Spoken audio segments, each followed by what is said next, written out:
darkest of nights when the moon's up high, there's a man with a talent, a spark in his eye. He's got a wicked creation that's one of a kind. With his 3D printer, he'll blow your mind. Frightful Forge, his name speaks for itself, printing monsters and ghouls straight out of hell.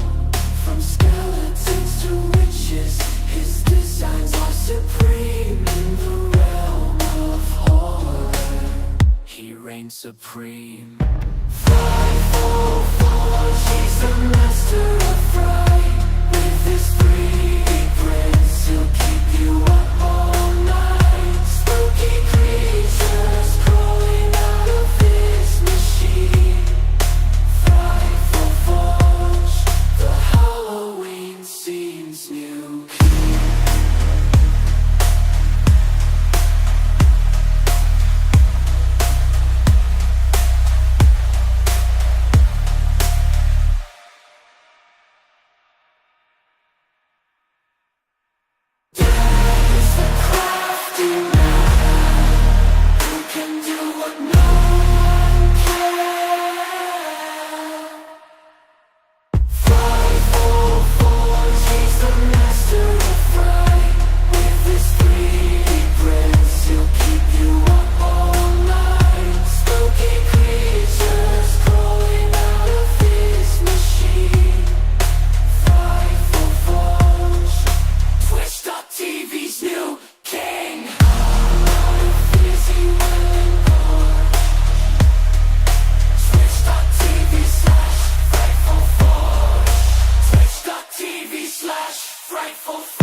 You did that on purpose, right?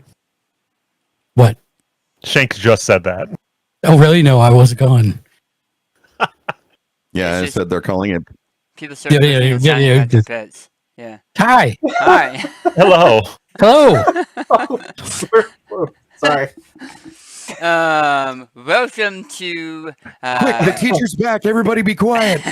to Laughing Corpses. This is a 5e live play podcast. I am GM Dan with Frightful Forge, a subsidiary of the massive Googleplex that is Gamersledge, the nerding community.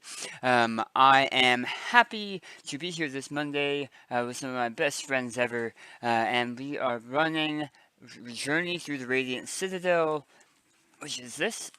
Although I know it says Spelljammer on the tag, that will be happening eventually. We are running through a lot of the handcrafted modules that are in this book, all of them taking bits of non-westernized fantasy and making them their own small splat in the book. This one, based on a lot of the culture south of America, which is awesome. And specifically, they are celebrating a day of remembrance. Where their ancestors in the form of spirits and skeletons can come back and talk and share mirth and stories. There is sadness, though, in that a couple months ago, a sickness, a disease, or as the players found out, a curse, began spreading across the land of Sansatlan. It caused a coldness that froze people to the bone and killed them after a short period of time. And those deaths have been tracked down and attributed to a young child himself, who is Serapio, who has been unwittingly and unknowingly tied to the workings of a demon, a greater devil named Pazuzu, who has been transforming this young teen into a demonic owl spirit. Let's pull that picture up really quick. Demonic owl spirit, owl demon, that has been not only causing the Sereno, but also doing a little bit of damage himself. The players tracked and followed his path back through some mines, through a quarry, and through the city itself to end up at the child and his mother's home, and she begged the party to save her child and try to do their best not to cause him undue violence if possible. And so they, following her advice and some pictures left by the child, they went to the abandoned metalworks where Serapio works, also owned by its men, the green-fanged, green-horned tiefling they met earlier. Upon coming through the metalworks, they made their way inside and found on the second story that large owl-like demon scrambling, crying, sobbing, and attacking the nearby metalworks. And I know I changed up the order at which this was going to happen because I totally forgot about that until right now. I'm going to pass it over to our variable cornucopia of amazing people and the characters they play. Go ahead and take it off. Hi, my name is Andres, and I'm playing Sunshine King Spirit, the half-orc monk. Hi, I'm Mark. I'm playing New, the human chef. I'm Naomi. I'm playing Prudence, the Tiefling Bard. I am the Crow Dad or Travis, and I am playing Keck, the Thrycreen fighter, not barbarian. Hey everybody, I'm Jim, aka the Harlequin Jack. I will be playing Sibo Bottle Pop, the Goblin Alchemist. Welcome back, you guys. I know it's been a couple weeks. As we last left you guys, let's pull up the map so that I can go over that really quick.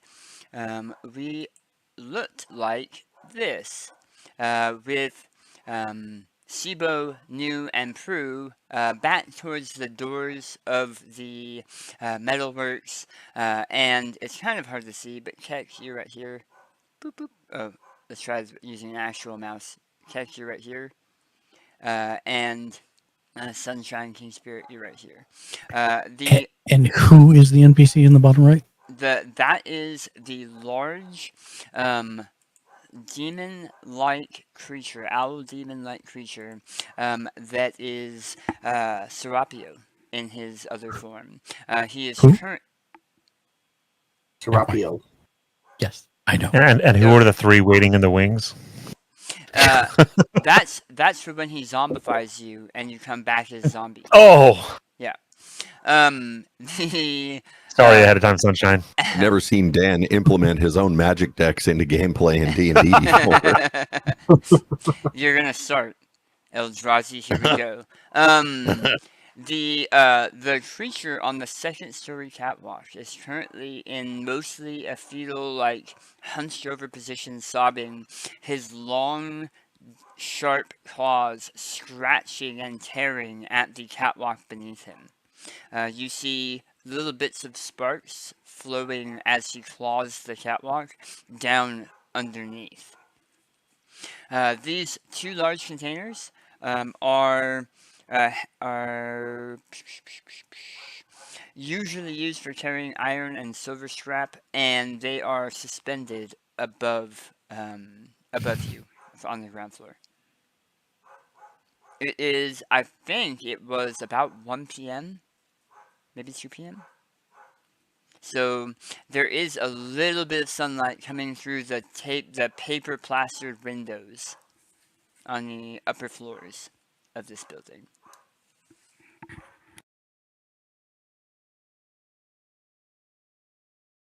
Is it enough to negate visibility constraints? Yeah, you can't see out, nobody else can see in, but there's still like sunlight playing across the paper. So it's just like it's a opaque, subdued lighting. Exactly, and that's kind of how you're seeing this creature on the second story. Remember, we promised not to kill him. Yeah, but he's a model, you know what I mean? Did we make that promise? Yes, we did. Oh shit! Yep. I wasn't Subdue, and then we did. You agreed as part of the party. I'm sure it's in a contract somewhere. They always get you with the fine print. Yes, that's why it's there. We're supposed to subdue who? The owl kid. I think we subdue who first? Yeah. Clarifying in language is important. The owl child up there that is Gary, yeah, we're not going to try to kill him. We're just going to try to subdue and, I don't fix him. Are we adopting? No, I don't think your jokes are landing quite the way you think they should be. And I'm that's why I made this. That's why I made this symbol. That is Mark, not new. Because I've been making the who joke for like the last 10 minutes and nobody's picked up on it. Because of the owl. No. Yes. Not nobody has picked up on it. Okay. Some of us have picked up on it. Yeah, well, you know sold it well enough that I didn't think you picked up on it. The only way to win is not to play, right? I actually thought it was a joke on the fact that there are so many names and that we've been going over since being in Sunset Line. No, just that he was an owl. Who? Yes. No, base. who's on first? I don't know. Third base. Did we have a initiative order? So what I would like to do is re-roll initiative. What? Yep. Mark has Because remembered you know the his dice initiative this whole time, and he's extremely upset with you, Daniel. No, actually, he might have. The die actually might be sitting in the same spot, but I just rolled a 21 on initiative. Nice. Okay, so I must have already spent my character sheet go. That's kind of important. Yeah, I found it. 16. Okay. 17. 12 and Trying to one up 14. 14 for me. Sorry, 6.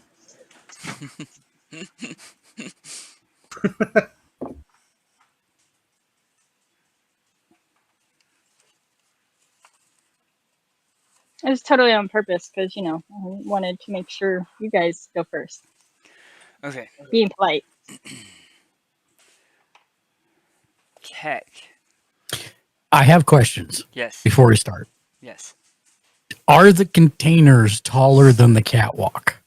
So, they are suspended from the ceiling. They are large containers where if someone was in them and hunched a little bit, you might not be able to see them.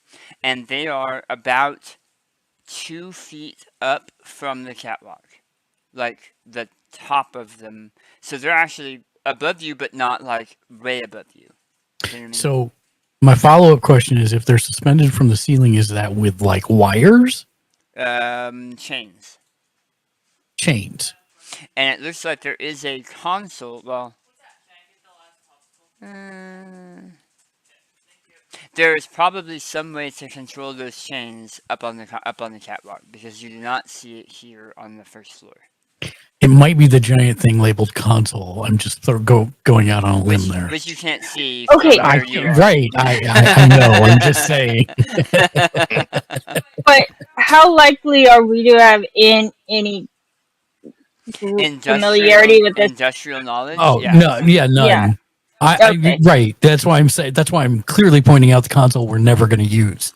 Buttons are there for pressing. I'm just saying we might not know what we're doing with it. Or smashing. Because Yeah, that's true. my original thought is maybe we could snap the right chain and have the thing fall on him and like bring him and the catwalk down inside it. Oh yeah, no. So it's sorry. That's why I'm asking the question. This is the catwalk. Can you see me? Yeah. Okay. This is the catwalk. This is the tall container. It's like this. Okay. Like So it's not actually suspended above the catwalk. No, it's suspended above the ground. Got it. Yeah. All right. Well, then pull the other way seems the easiest. Knock him into the container and then flip it upside down and he can't go anywhere. Does it look like I could jump up to the catwalk, or what is your vertical leap? Do you have a special ability for I that? do not know. Okay, so there are ways for us to figure it out using athletics, but you could jumping. You could grab the catwalk and pull yourself up, but it might also behoove you just use a ladder. What's your strength? My strength? Yeah. Total or my Total. 17. All right. So your high jump is 6 feet. You can reach and grab something 15 off the ground. If you don't have a running start, it's 12. If you do, it's 15. So I won't be able to take my little turn on the catwalk until next turn? Correct. I think it's 20, right?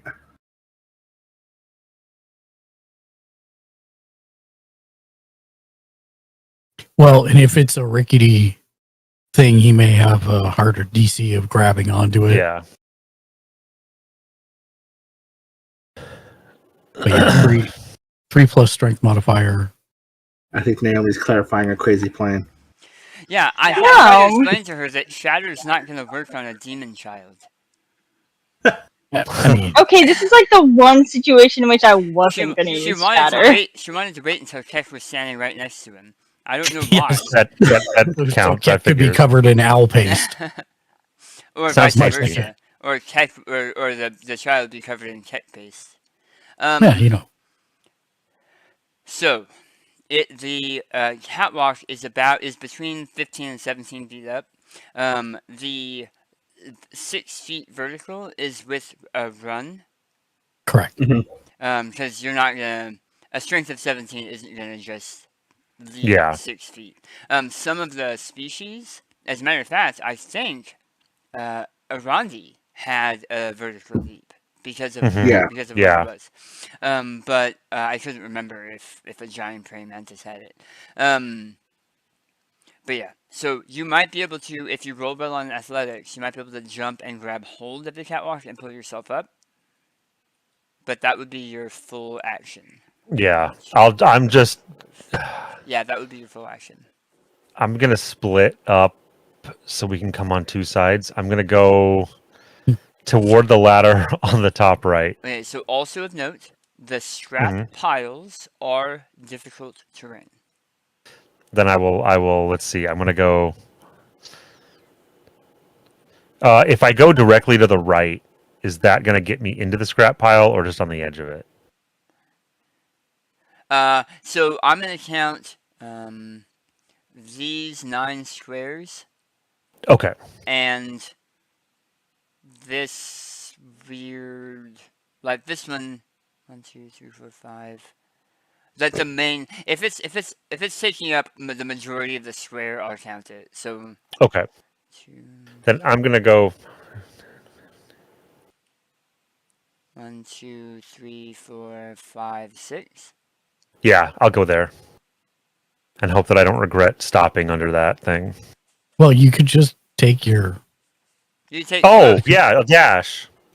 Yeah. There's no reason not to. I'm gonna dash so I can and I'll take so I can get up that ladder on the top right. Did the NPC actually move, or you just moved him temporarily? The map moved, I think. The map moved. Oh, the map moves. You all bumped up a square too. Hold on. Nope. What the heck happened? There you go. Oh, Yeah, I'm trying to figure out what. Oh, that's what happened. I was trying to. They figure were out- hoping the universe would turn in the right way to put him into the container. right, Yeah. right. I'm like, he's Yeah. so close now. It's an earthquake. He just falls into the container, put the lid on, case closed. Do we have to put vent holes in the top for an owl demon bear? Yes, probably. Okay. It depends on how long he's gonna be in there. Who? Exactly. Okay. Let me put you here. On the. And I'm up on the catwalk. On the catwalk. Yeah. Awesome. Okay. I'll wait to take my little turn. K is for catwalk. Maybe roll perception. How loud have you guys been talking? Hush tones. I don't know. I don't It'd be think we've pretty really been- loud if we were that distance apart. Yeah, seeing as Sivo's Keck right, could be pretty using- far ahead of us too, right? Or Sunshine. Sunshine's really far. Yeah, we're talking loud so that people could hear us. The sobs turn into an angry shriek, and the owl creature moves here and climbs up the wall and scratches its talons, dig into the wall, and it scratches itself back down to the catwalk, and cries out in a demonic voice that sounds almost childlike, but that angry 8-year-old I hate you yell, and it says, "Leave me alone. I can't do this. Leave me alone." And it throws the pieces of cement and building materials that fell down towards the group, but it hits the scrap piles. Like, it's throwing them in a general direction, not at any of you. And I don't think he's a fan of your humor. it's Sunshine. All right. How much distance is there between the bottom of that container and the floor? About 7 feet. Cool. So then I can run up it. Yeah, I'm gonna run up that and then jump onto the catwalk. I have 40 feet of movement. 6, 7, 8. Okay, so where do you want to end up? I want to end up on the catwalk. Right, but it's a big catwalk. You're moving here, and then you're jumping up and running across it here. But where do you want to end up? You have 40 feet of movement. I'm trying to close with the owl. Okay. So as close as that 40 feet of movement will get me to the owl, and if I need to, maybe I can dash. If it doesn't get me there this turn. So that's 40. Okay. I'm alright with there. Actually, that's 40 if you jump diagonally. I'm okay with there. Okay. Oh, you know what? I'm going to take the dodge action. I'm going to put it here because it's size large. So it's 4 squares. No. You're going to take the dodge action? Yeah. Okay. That means that I will be having disadvantage when attacking you. Correct. All right. I'm going to try and keep its attention on me. Sibo. So, let's see. I gotta double check my movement. 30. Are the squares 5 feet apiece? Yes. And refresh my memory. Are we doing diagonals require? No. 5 feet. Yeah. Okay, there's still 5. Yeah. 20, 25, 30. So I'm gonna creep my way up to the northern wall, kind of at the peak of the scrap pile there, directly under the third window. Okay. And I'm not sure if I can get a teleportation grenade up onto the platform up there next to Keck. I see you fumbling this and ending up in the container, being too small That to would- get out. That would be hilarious. I'm all for this. All right, cool. I'm going to do it. I have never wanted a 1 so much in my life. What do you want me to roll to actually hit where I'm trying to go? Go ahead and give me an Actually, let me. give me an attack roll, a ranged attack roll. Okay.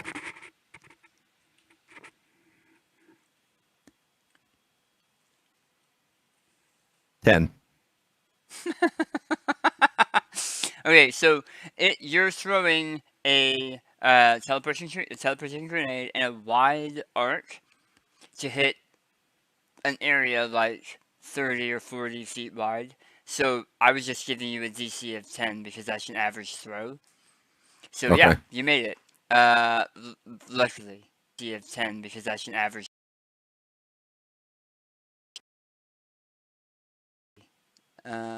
So I will say that I land 2 squares below where Keck is currently. There? Yeah, that's perfect. Okay. Does this console, from where I'm at, does the console appear to have power or any form of motility? Like, So from Doesn't it's seem hard functional to or- tell where you're from or where you're sitting. The console is about eye level with you. And it has a bunch of levers. You can't really see any buttons from where you're standing. is it glowing? Like, are there lights illuminated or anything? It is not. Okay. That'll be my turn. New.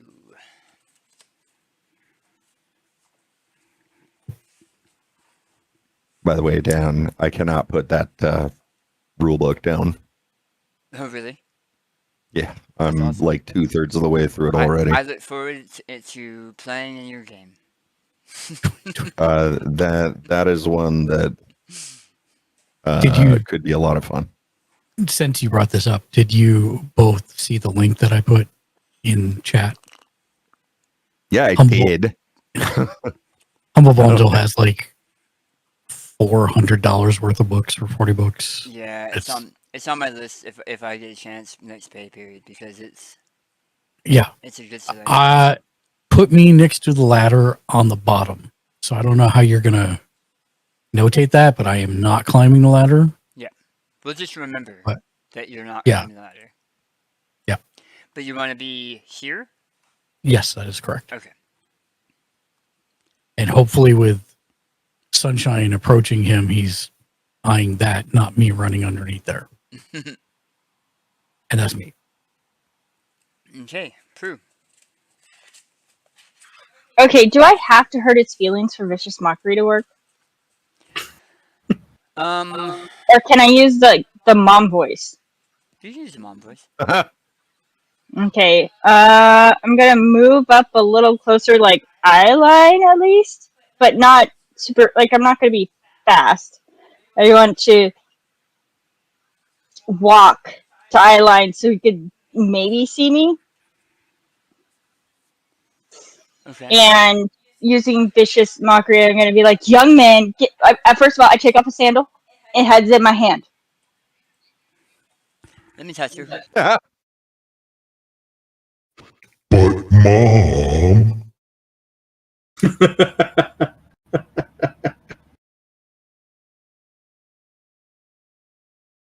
Threaten this child.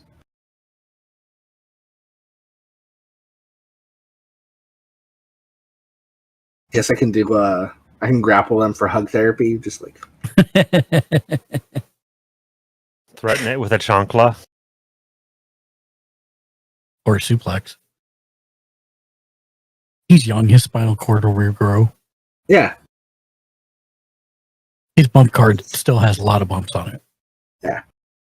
He's gonna take a little vacation to Suplex City. That's right. I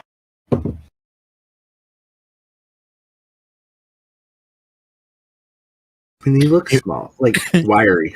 Like it's big, but I think it's just wiry. I mean, it wouldn't be a Canadian destroyer. It would be a. What would it be? Rational minds have reminded me that vicious mockery actually does damage. I don't want to do that. So, I will still have the chancla in one hand and the locket his mom gave us, Oh, and in the other, and they're like, "You need to come with us.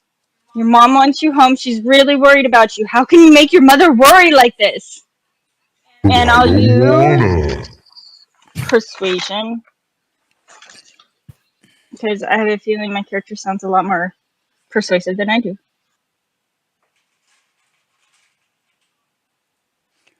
wouldn't say that. We have 3 kids. 4 if you're being technical. 4 for being technical. That was my persuasion check. I love you. And she continues every day to put up with me.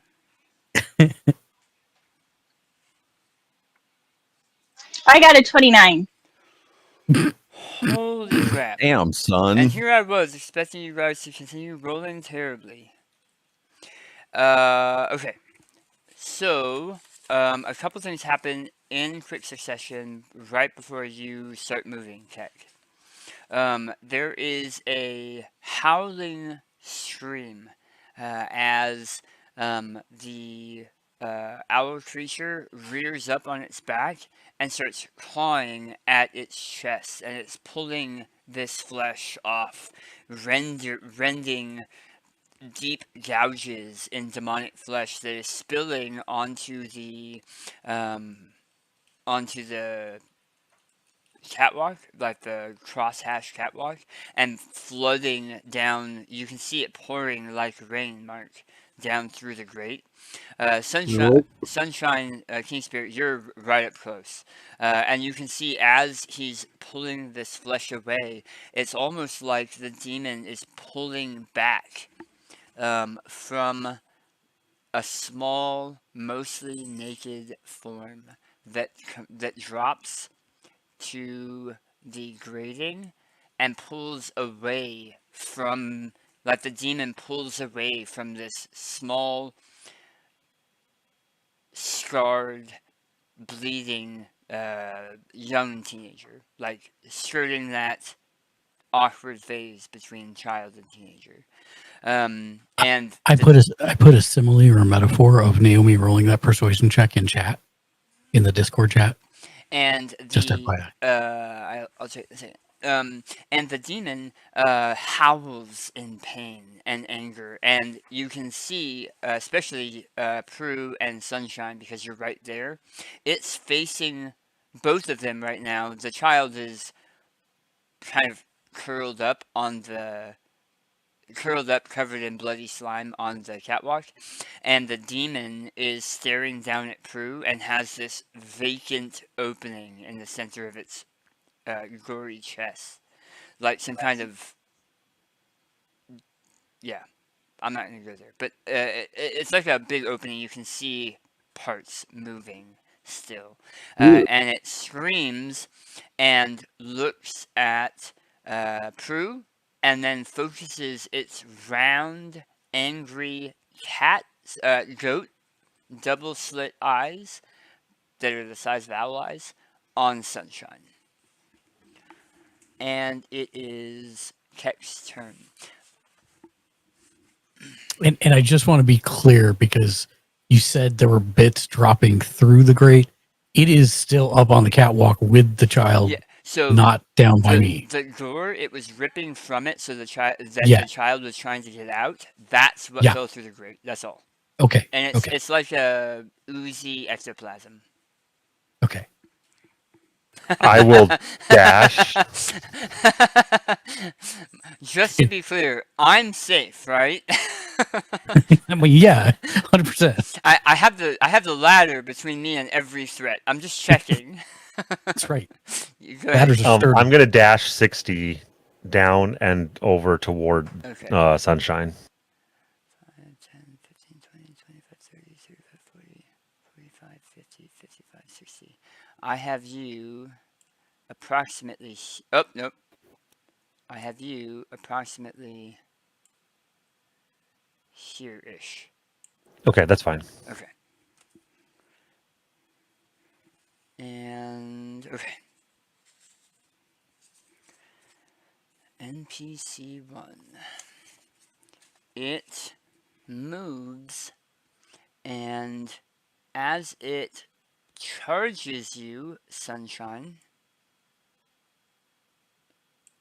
there is a pitiful sob as the child is yanked with it, dragging it across the grated floor by some kind of thin, almost tendrils. And it's going to attempt to attack you. Get out the dice that have been winning me so far. Does a 14 hit you with disadvantage? To roll with disadvantage? Yeah. Ooh, 14 does not hit. Got Okay. an armor class 15. And then one more. And a 13. Okay. Its claws strike at you, and you're already prepared. So as you're kind of dip, dive, ducking, and dodging, its sharp talons come down onto the grated floor, and it actually smashes a hole, about a fist-sized hole, through the floor and scrapes back, sparks ensuing from the damage as it missed you. And that was its turn. It is you, Sunshine. So, the tendrils that are attached to the kid, is that magical, or is that like it's attached like to the flesh? So it's a little of both. As it was moving and you're kind of still perceiving it, they are very, very thin, fleshy, like almost thin vein-like connection points to the major chakras between the demon and the child.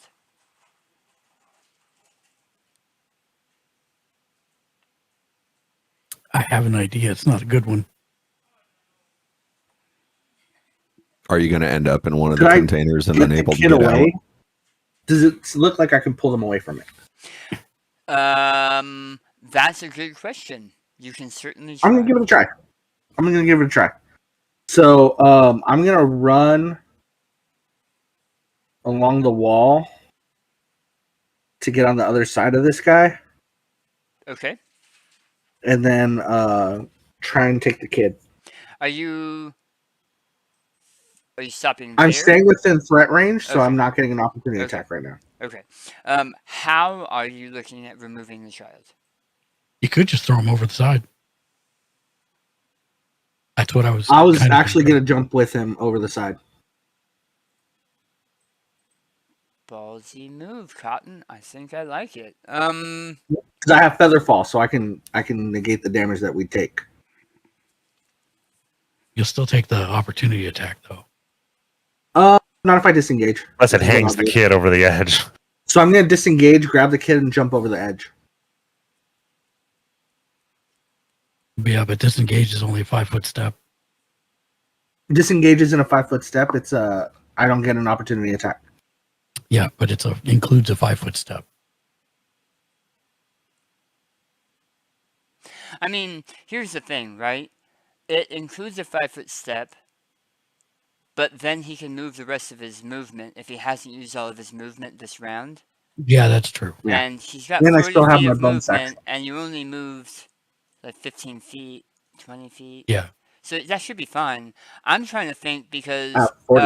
as a GM, I wrote this up. This is me. This is not the book. And I was not counting on you guys pushing a child from a catwalk. So I'm trying to think. Well, in I'm my not head. pushing. I'm going with him. No, I know. But there Okay. were rules I wrote in my head that are no longer a thing.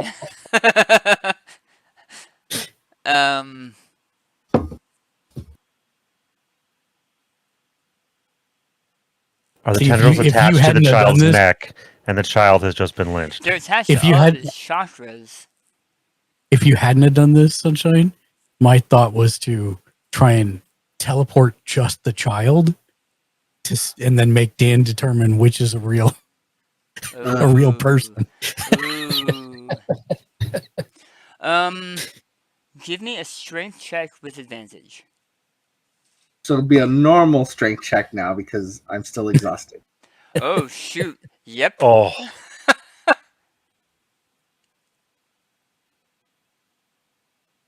That 20. oh. Freaking. On the dragon teeth dice you gave me, nat 20. Freaking perfect. Okay, so go ahead and describe the cinematic action you just took that ends with you and the child on the floor. On the So yeah, ground floor. I dodge the attack right as it scrapes along the floor. Yep. And then I jump to the wall, like jump to it, and then jump to the kid. And using that extra momentum, we go crashing through the railing, and I have him tucked, like held securely, and we roll down to the floor. And then I'm going to move the rest of the movement to new.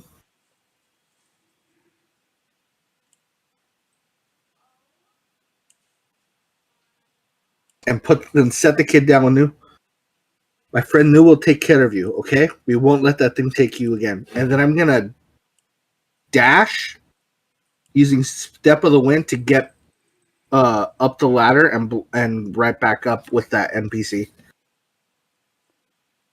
No, you're moving the NPC, not Oh, Sunshine. thank you. Thank you.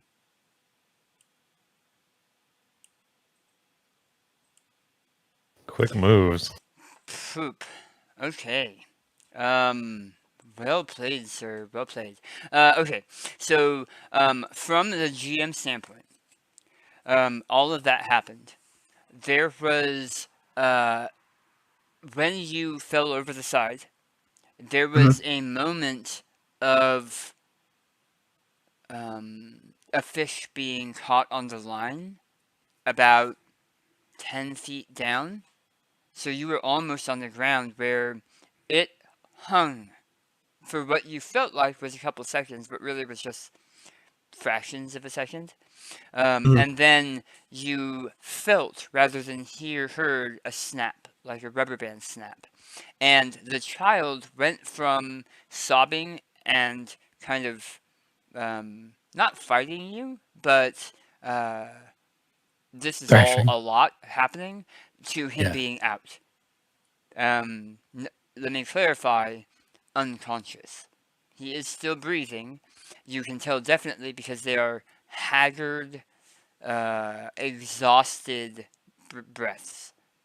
when you hand him over to New, he's wearing Bruce Banner shorts Mhm.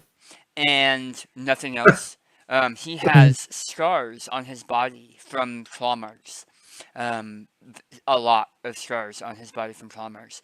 And you see a ring from his shoulder around his back of some kind of ritualistic branding. Mhm. Other than that, he is a child who you would guess is probably in his early teens, but his build is small. And if you were to see him on the street, you might guess that he was maybe 10.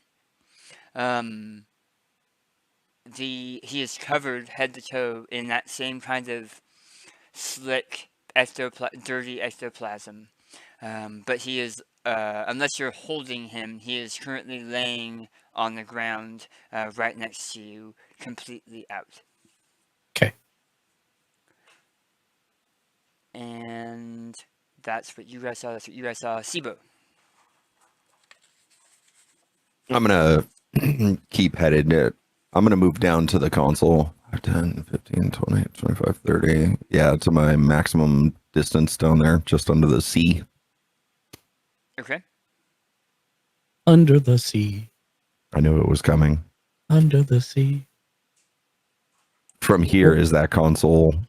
So Is there anything on it is that a looks active? it is a fully mechanical console. So while they do have industry, you guys, as a note, did I say you've seen electricity? No. Yeah. There is no electricity in any of Sunset Lawn. So they're industrial age, but pre-electricity industrial age. Okay. And you can, I mean, there's some of this technology that your goblins were almost at.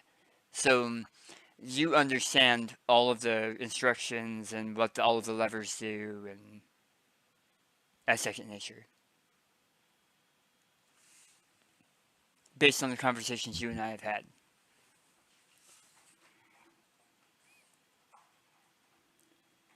Your pressing switches leaves me in stitches. Why can't you see? I love you. And you said the demon is now completely parted from the boy. Yes. Well, that you can see. Yes. All right. I don't think I'm going to do anything with the console for right now. I'm going to prep a bomb because I'm going to be, let's see, 5, 10, 15, 20, 25, 30, 35, 40, 45. No, it's out of range. Yeah, I'm going to prep a bomb for next round. And that'll be my turn. I should have been more direct about getting towards him.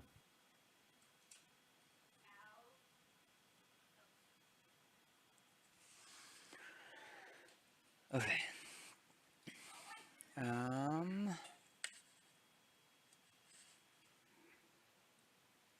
Is prepping a bomb an action? It's not. That was just flavor. You still have an action, right? That was just one movement to get here. Oh, that is true. You don't have to do anything. I'm just making sure you know. Okay, in that case, I'm just going to toss another teleport bomb and teleport next to Keck. Okay. Beneath, to the side of? Beneath. Okay. How do we account for Keck's PTSD in all this? Which PTSD from what? I mean, there's a grenade exploding next to you, and then suddenly Sibo's there. Bro, he's used to it. Happens all the time. What's the problem? Yeah, magic.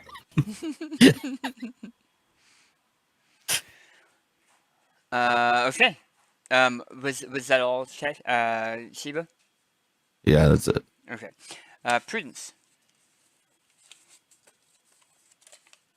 Yeah, I'm gonna rush up to where New and the kid are. Did you skip me? Yeah, you skipped New.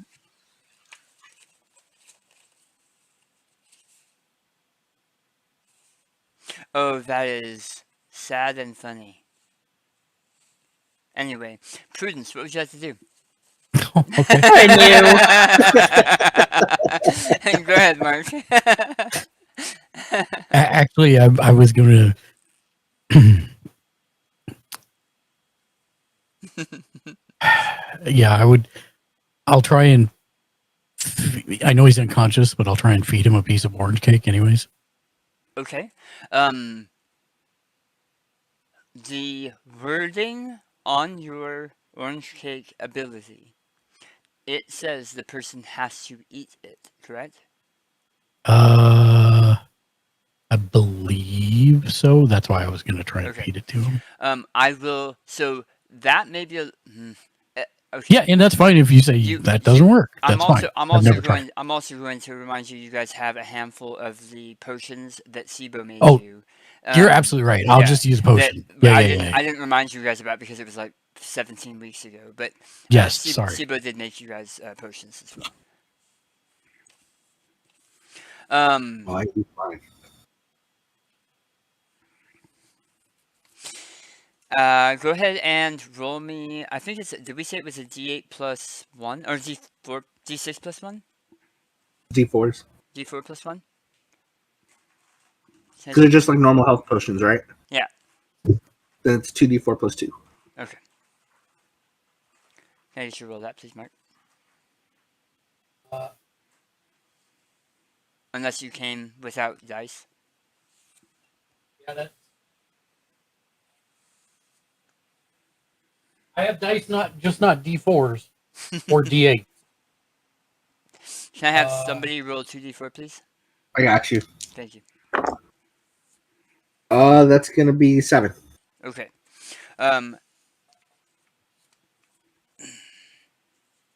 He does not wake up, but some of the more recent cuts along his arms from when he was getting himself out of that demonic form, you see them close up. Sunshine, roll me a perception check. Actually, I don't think you need to because I have your perception. Can you give me just 1 second, Dan? Sure. Nerdy Gritty Games, thank you for the raid. Welcome in, friends, to the 3 billion raiders that have come along with Nerdy Gritty Games. If it's your first time here, we're Gamersledge. We're a group of 11 different editors and contributors. We watch and play just about everything pop culture related in order to help people wisely spend their hard-earned discretionary income.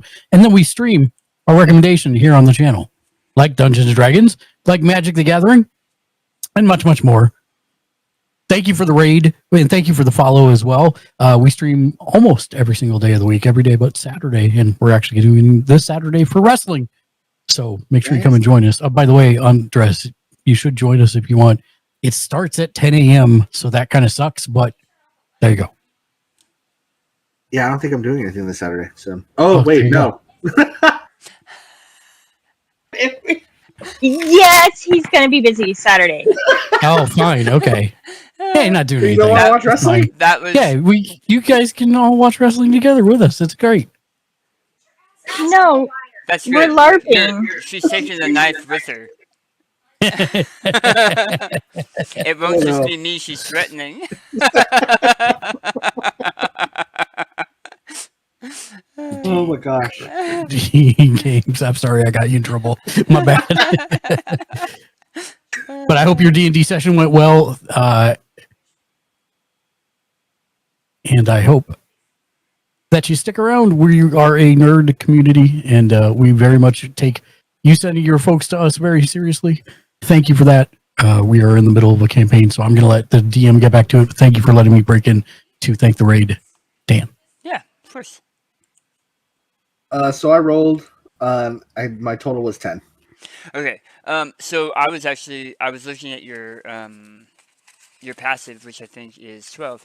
And you see that as it's facing off, the goo falling from it. Am I wrong on your passive? No, you're right. Okay. The goo that's falling for it has kind of stopped, and you can see part of that large gaping wound has started to close up.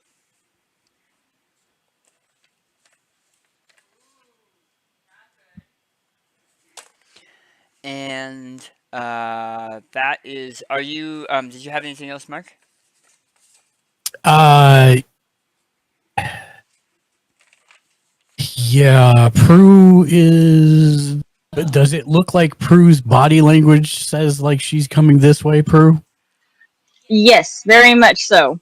I saw the Okay. kid fall, and my direction will be changing straight to there. I'm going to say to Prue, I'm going to climb up to help them in combat. Can you look after him?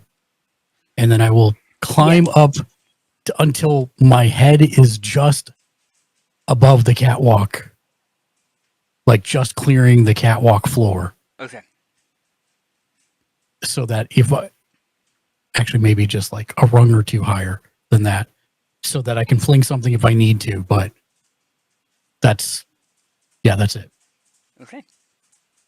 Kid didn't fall. The kid did not fall. I I was was there the about whole to say that as well. Yeah. I take What's that? umbrage. Oh wait, and I want confirmation on something you said, Dan. Okay. You said that New healed the child, and the wound on the owl closed. So, for the record, no one had view of both of those things happening Okay. together. Okay. The only person that might have is Prue, but not really from the angle that she's at. So, I shout to Keck. Keck, the child's free. Let's beat the shit out of this guy. Yes. Prue, it's you. I'm gonna run up to the kid and I'm gonna cast Detect Magic. Okay. Not as a ritual or anything, obviously, but I want to see if there is still anything holding the kid to the demon. Normally, when you do Detect Magic as a ritual, you get kind of hippie with it. What does it look like here in the middle of a quick scenario? Are you playing hacky sack with the teenager? Oh god, no, because he's like unconscious, right? Yeah, he's unconscious. So it's just He's not gonna gonna be be good at it. me They don't closing fly my very eyes, well. taking a few deep breaths to try to like get a feel for things, and then it's gonna be a lot more low key than the hippie vibes, and it's just going to be whispering under my breath, and I can't think of what I would say, so you can't hear it. And taking a few minutes of my eyes closed, opening my eyes, and getting a good view of where the magic is. Okay, so I'm going to, and I've talked to you guys about this before, but I have a different way of looking at Detect Magic.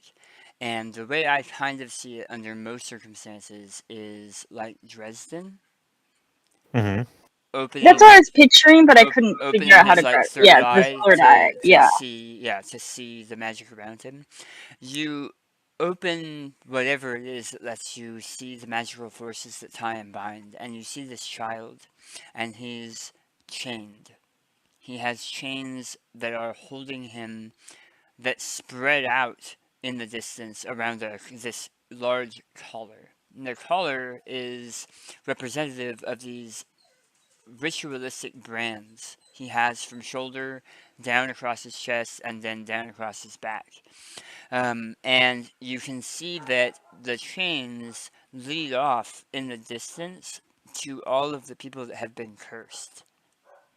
And so these chains, in a way, might be the guilt he has for the things that he has been forced to do. You see that he's also tied with some kind of cursed energy that almost makes you sick to your stomach. Like you can feel the most recent things that you have taken in from this party up on the street that are wanting to make a resurgence as you look at this slick, oily curse that is attaching him to the demon above, that is screaming right now at the combatants incoming.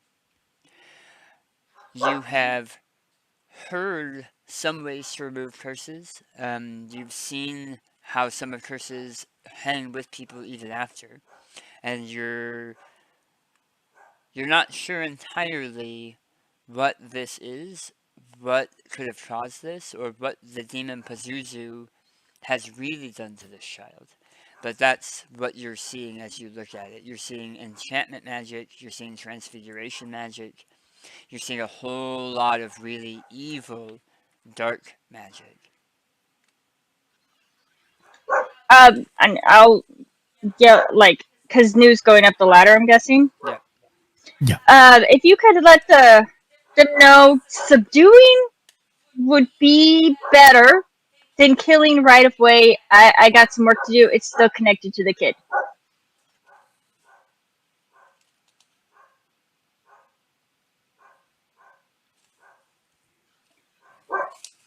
I don't know if anyone heard me. If Mark Rose. Oh shit! Is it my turn? Did I freeze or did? Wait, it froze? No, Mark Froze. No, Mark- we didn't. oh, He there just he isn't is. responding. Okay. Oh, Okay. I'm sorry. Was that directed at me? I thought you were Yes! saying that to everybody. You're the My bad. closest one. You're the Sorry. closest one to me, and I have a feeling that Keck, Sunshine, and Sibo are all in battle mode, so they wouldn't They- hear me either. Based on their passives, they wouldn't have heard it over the sound of their combat. Yeah. Anyway. Yeah.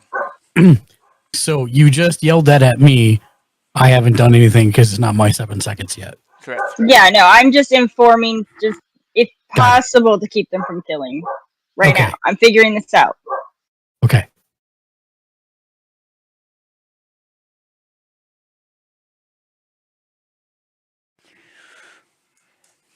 He really wants to make sure everyone knows that he just ate. Bark, bark. Yep. I ate. It is you, Crow the Keck. All right. I will run up to the other side of him, opposite of Sunshine. And I will attack non-lethal with the flat of my glaive. Very disgruntledly. At the creature. Not to play devil's advocate, you did not hear my warning. Yeah, you didn't hear that. No, I know, but I don't know for sure what's going on, so I'm going to be careful, I guess, until I know. Okay. I've a 24 to hit. Oh yeah. that Of hits. course it is. Yep.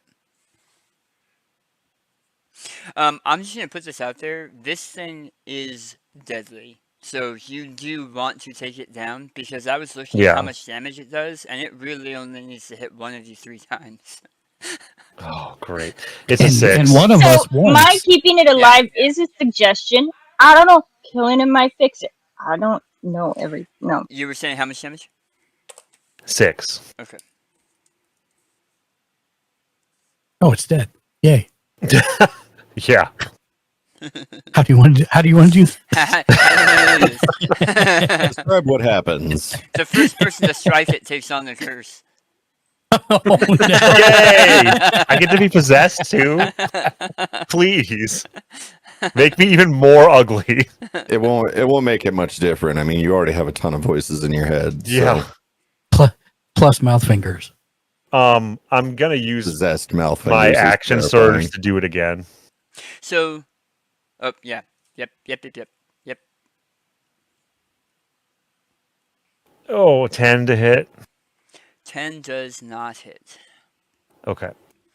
You smack into its hide, and you can see that it's actually like demonic skin. It's pretty strong. And that's you. Did you have anything else you would like to do? I'll do my little unarmed strike. Your bonus punch? Yeah. Yep. My Falcon Punch. 19 to hit. That hits. And that's a flat 4. Okay.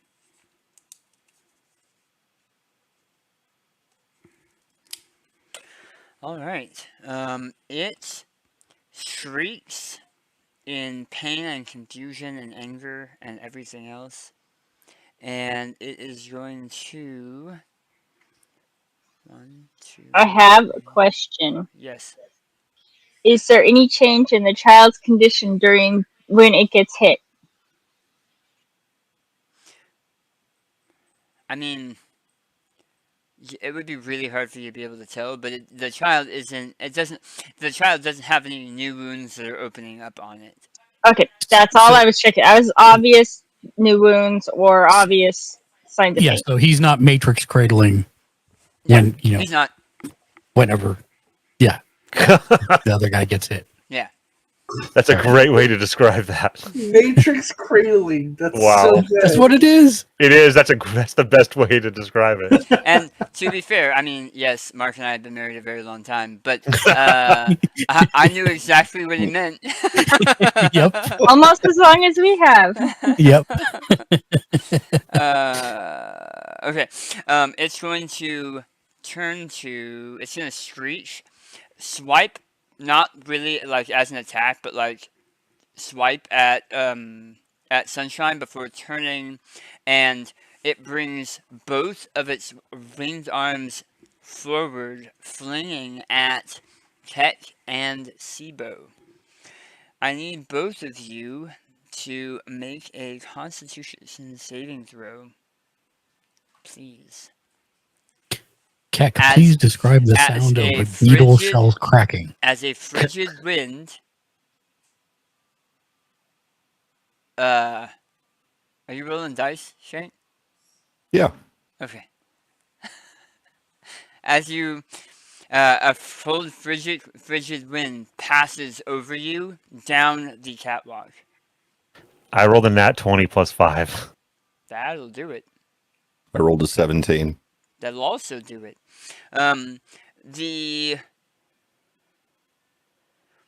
You each take 9 damage from this bitter cold that passes over you, and you can feel almost like this shadow approaches over you and breezes past you, but luckily the Sereno did not settle in, it passed over.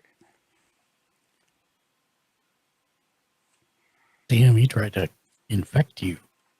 That's not good. And I'm going to put the countdown back up. And it is now Sunshine. Yeah, let's beat this dude up. All right. First attack. Nat 20. These dice are awesome. I probably shouldn't have I don't know if waited. you guys have seen these. The ones that Dan printed. So, how are we doing crits again? Was it I roll double or are we maxing? You rolled double. Yeah. Yeah, can you print me some of those? Right, dude. It took a bit too because it has a holder. That's Oh yeah, that's awesome. Whoa, are you rolling the holder with it? Yeah. that's why he keeps getting that 20. Got 10 points of damage. Jeez Louise. And here's the Jeez. second attack. That's an 18 to hit. Yep. For 9 points of damage. Okay. This is lethal. I'm mollywopping this dude. Yeah. Yep. And that's my turn. And Sibo.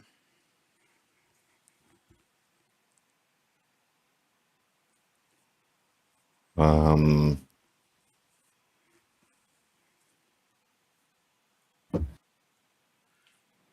gonna move up to the square, one up and one to the right from where Keck is, so I'm still kind of behind him. Okay. The bomb that I pulled out,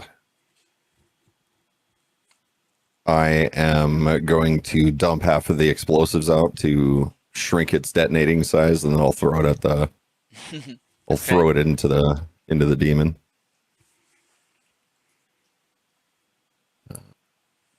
Check.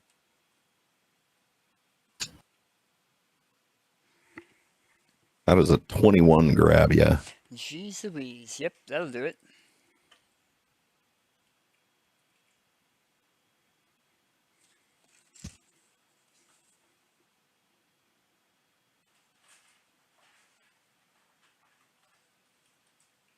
stand by looking for D10s. Yeah, those I have. Just roll a D5 twice. Yeah, let me find those. Hang on. I think they're with my D4s. According to this D10 that I rolled, I did 20 damage. Does that count? Was it a percentile? Yeah. It's a percentile D10. Smart. Yeah, I rolled. I did too. As it detonates, I notice that it's more of like a thump than it is an actual explosion. And Keck, you can hear me kind of under my breath. Shit, poured out too much.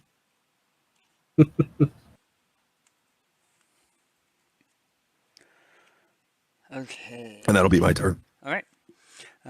And new. I will then shout, "The demon and the boy are still connected. Prudence asks you to not kill it." Nobody heard that because their ears are all ringing. From the No, because it wasn't a big enough explosion. Right. It was a dud, pretty much. It was like a little fart on the side of the demon. Here's my Like, here's my argument, right? Sibo, you're used to throwing bombs at things that are on the ground, and this was on a grate, so almost all the explosion actually went out the bottom. It detonated it down towards the ground. does that mean it blew the grate out and it falls and takes falling damage? So before you Everyone answer, except Dan, Sunshine. before you answer that, Dan, let me just put out here that my field of study was Saboteur Doctor, meaning my second level bonus proficiency was 2 times damage to objects and structures. And also, actually, that should be, I think, 4 damage because I have Fury of the Small. Oh. Yeah, damage larger creature, extra damage is my proficiency bonus, so it was a total of 4 damage. As the explosion goes off, you do hear a creaking underneath the monster. It has not fallen, but you do hear a creak, and the catwalk actually pulls away from the wall a little bit.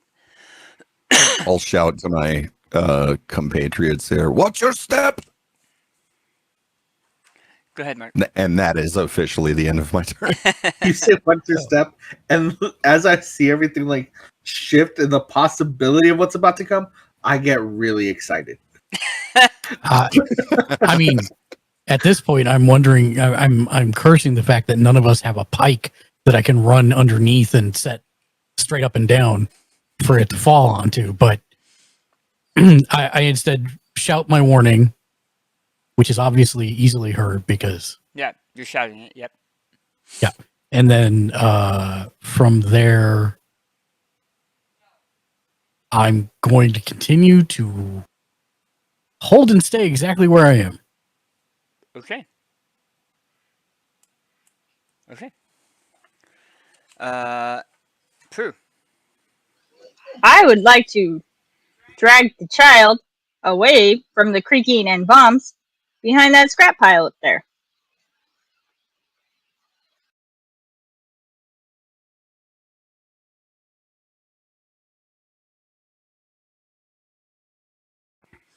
And I love it when they can have to confer without us. the problem is, and it's the problem I think any real virtual, and I've got some plans for something that we might try in the future, but the whispering, I'm used to at a table being able to pass a note or something, and and now we can kind of text each other, but then we have to say, hey, I sent you a text, or hey, check your messages, or whatever. I miss that. And I have a way for that to work in the future and to help some of us, some of our digital stuff, using an NDI and like TeamSpeak. But I haven't figured it out yet. Great. Alright. Another thing I have to sign an NDA for. Yeah. NDI. Oh. Well, they also have Roll20 on Discord now. I've had a lot of issues with Roll20. A lot of issues. I'm even playing in one on Fridays, every other Friday, and we still run into issues. And I've been using Roll20 for probably 16 years, 17 years. Yeah. It's just their programming APIs on the back end are terrible, and so you have to get with a developer to get. Anyway. Prue, you pull the child over. He's not really heavy. He's kind of small, and you drag him over to behind the scrap pile. Put him here. Okay, so I'm not entirely familiar with breaking curses, but I know one thing that I can do that might at least give us the upper edge, hopefully help remove whatever's afflicting him. So I'm going to cast Lesser Restoration. Nice. And I'll hand him the locket his mom gave me. Okay. I'm just happy thoughts. This shouldn't hurt that much. And I'll lay hands on him and cast. Okay. Is there a saving throw? I don't think there is. Yeah. No, it's touch, and yeah. Okay. What does it look like when you cast spells like this? You've never cast this spell before. Yeah, no, I am taking some deep breaths, trying not to hyperventilate, and concentrating really hard. It from the outside, it's not going to look that much. It's going to look like I'm laying hands, like, you know, when they try to heal people in church and stuff. Okay. But yeah. As you pour your energy into this small-framed child, he begins convulsing, and you're worried that what you're doing is not helping. And this painful sob starts bubbling up from somewhere down deep inside of him, and he starts coughing. And as he's coughing, you can see he's coughing up little bits of dark, oily flesh droplets. Like he had something malignant growing in him that he is forcing out of his body. And he coughs it up and it splashes to his chest and then to the ground next to him. And he breathes in, finally, because he's been breathing in rough, right? Hacking breaths. And he breathes in clear, deep, and lets out a primal scream. And at the same time, so does the demon. This echoing unison of anger, pain, guilt, wrapped with all of everything that's been going on, echoes through this room, and you can feel it deep down in your soul. And with your detect magic still on, you see the links of the chains held to him by these brands around his chest dissipate. You can tell that he will carry the guilt. One's that you still there? Mhm. Kale, no, it's Naomi. Kale just walked in. Yeah, I'm still here. I can hear you. Let me show you something real quick. Come here. Has anyone else seen Bright New Cherry flavor? Yes, a while ago. Oh, you're invisible. It reminds me of the cat thing. If you know what I'm referring to. The kittens.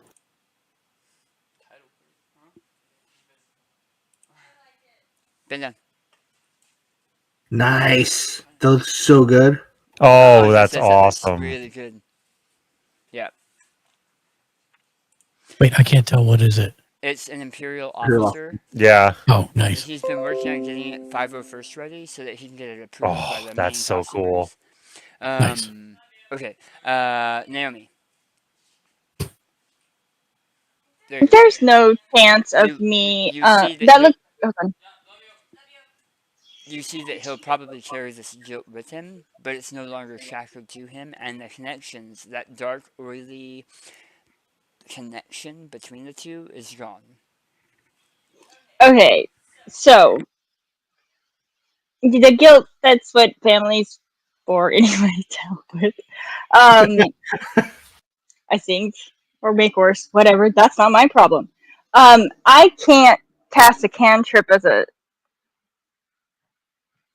bonus action, can I? If the cantrip says it's a bonus action, that's the only way you can cast a second spell. All I want to do is to either use thaumaturgy or prestidigitation, which I think it would be thaumaturgy, to make my voice louder and tell them to have at it. So you can just yell.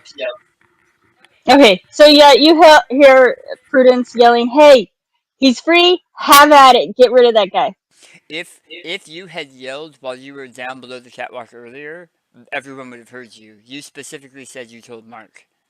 That was why Mark and I were going off of that volume. Oh, okay, cool. So yeah, no, I yelled that, echoed wherever everyone can hear. They can just It's a kill big it. it's a big empty industrial warehouse. They can hear you if you yell.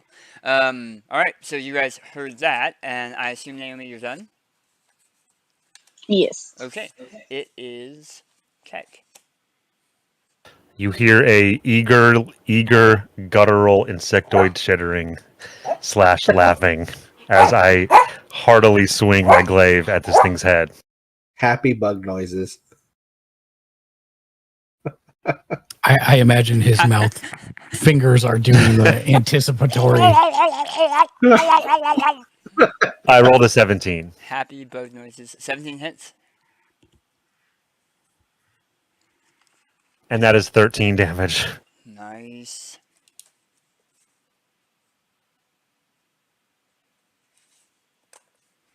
Okay. And I will bonus action unarmed strike. Okay. Tiny punch. Hit him with your good hand. Your strong hand. Yeah, 15 to hit. That also hits. And that's a 4. Okay.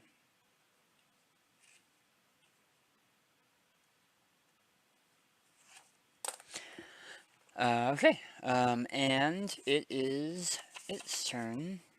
It is still pointed at Keck. It's going to take 2 swipes. Hmm.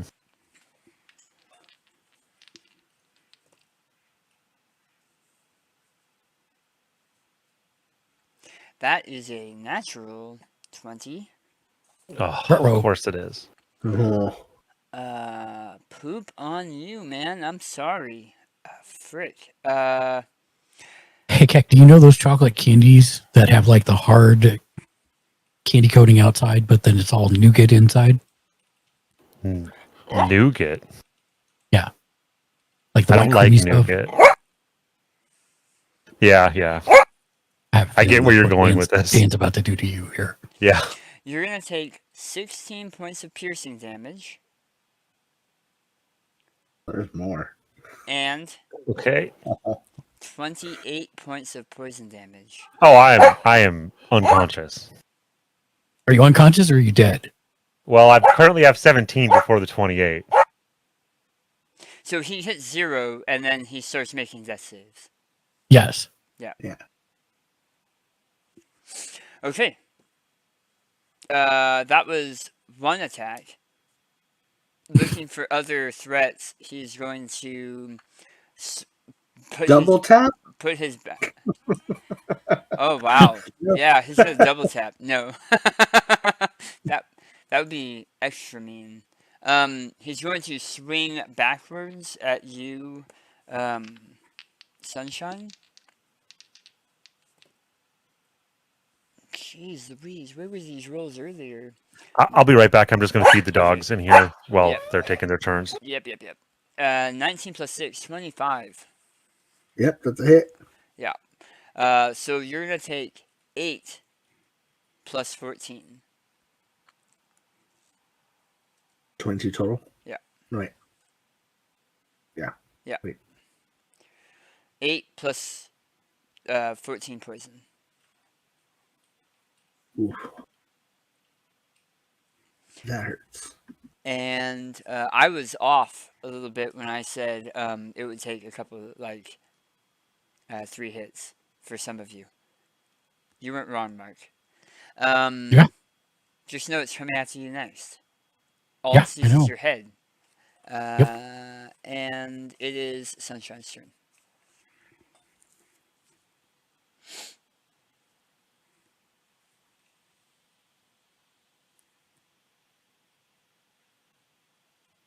Yeah.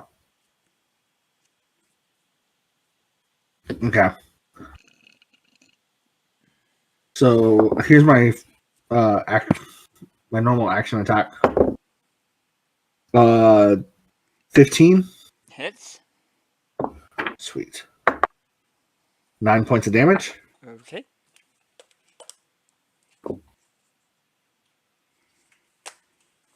And then I'm gonna move next to Keck. Staying within threat range.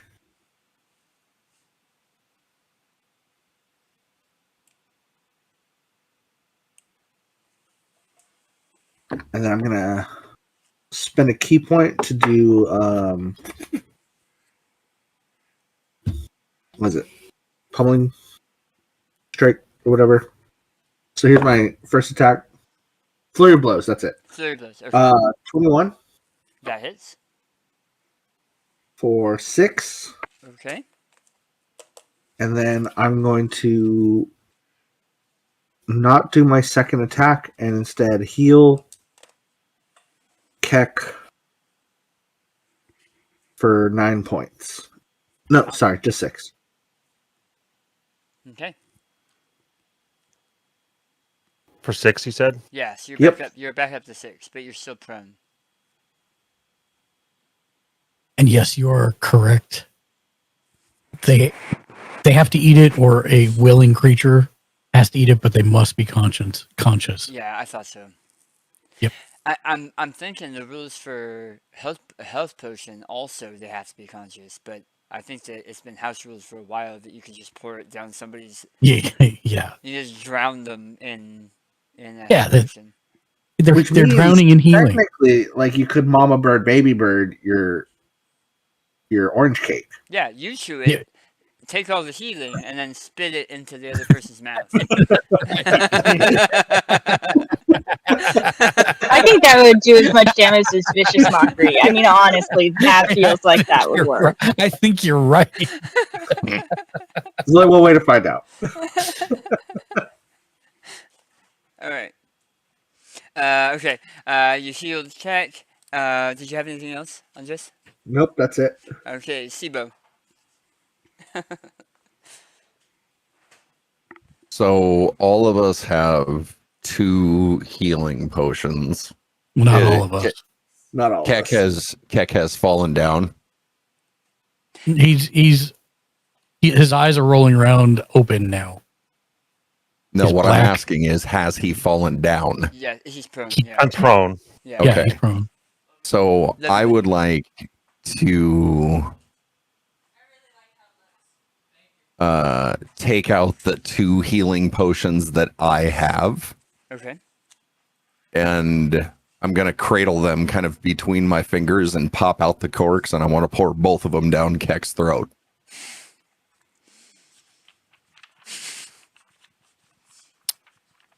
As a Dr. Bombardier, do you have any way to make someone drink?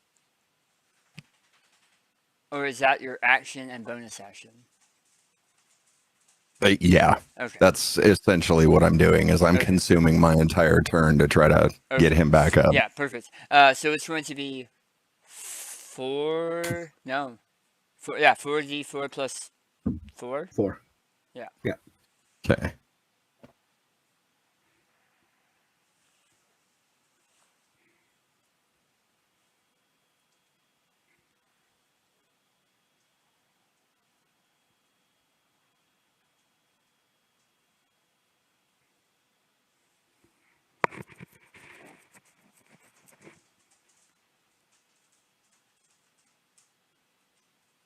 Mm-hmm. 16 in total. Okay. Here you go, check. 16. Mm-hmm. So that should put you at 22. Yep. It's a nice healthy chunk. Yeah, unless he hits me again. Yeah, when? Yeah, right. Why you got to be all doom and gloom, Dan? It's his job. It's my job. Don't encourage him, Mark. Okay. Are you done, Sibo? Yes, I am. Okay. It is your turn, new. I will. Ladle goes in. Last piece of cake comes out, and I will sling it at Sunshine. Do you need line of sight? That is a great question. I believe the answer is yes. Sunshine? Looking. I'm assuming you're yelling, Mark. Sunshine, Yeah. roll me an acrobatics check, please. Yeah, I know. The one person I'm asking that of, right? No, but yeah, I'm at disadvantage. Which, damn it. Okay, so I rolled a 6, but it's an 11. Okay. That's fine. That's Mark. It works. You should probably have line of sight, but he's a monk, and they're broken anyway. Yes. How dare? I played one for 2 years. Yeah, you did. Yeah, you sure did. And he was broken too.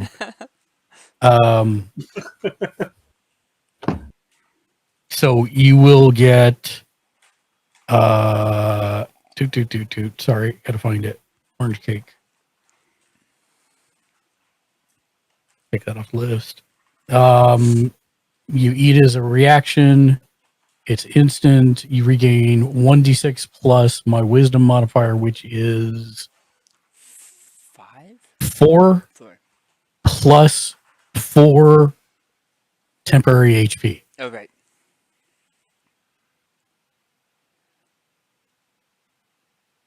So is that 10 plus 4? 10? No, it's 1d6 plus Okay. 4 plus 4 temporary HP. Okay. Am I rolling, or how did we do that? Is it my effect, so I roll, or they roll? Okay. Yeah. It's your effect, so you roll. Okay, I will spend the reaction to do it. I need to. Monks have a lot of reactions, and I need to make sure like I'm not eating my reaction for like something unnecessary. Yeah, 4 plus 4 is 8, so 8 and 4 temporary hit points. Cool. That'd have been hilarious if after all of that you were like, "No, I'm not going to spend my reaction," and it just flies And then it just hits flies him. over his head. Yeah, flies over his head. It's gone. I mean, your healing is not worthy of my exertion. I don't think we're gonna fall down this turn, but being able to absorb that, the fall damage is kind of nice. Okay. Good night, Tom. Night, Tom. And Good night, Tom. Night, man.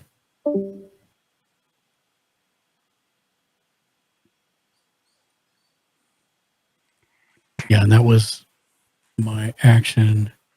And I don't think I can do what I want to do with my bonus action. And I'm out of healing, so I am going to slide down the ladder now. Okay. You slide back down the ladder. And then if I still have movement, I don't know how much that actually takes. I'll move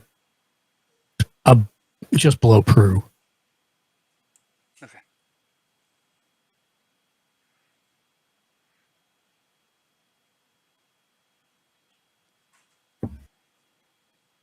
And that's my turn. You could move a little bit further if you want to.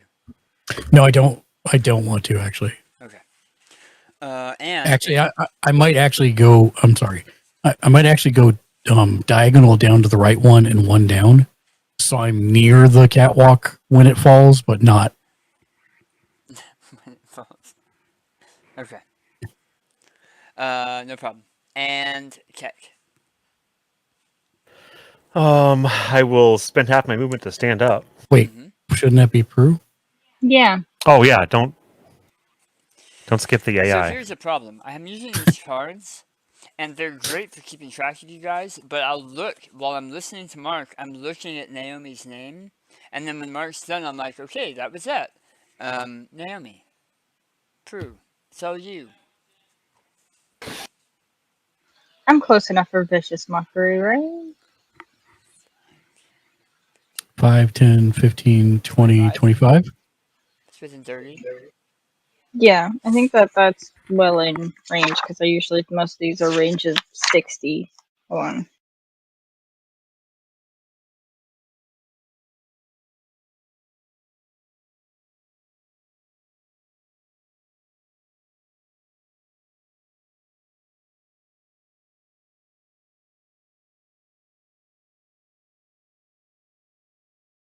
Hey Dan, just a thought for future.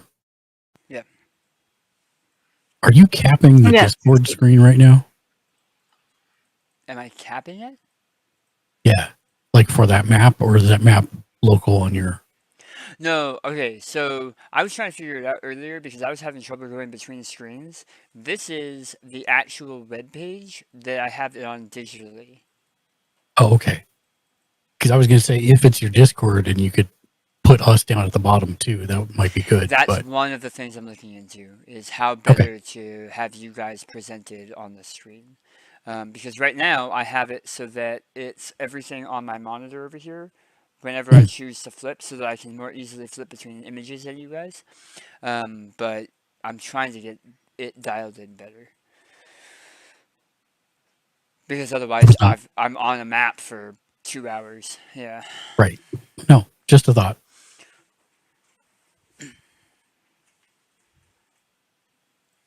Okay.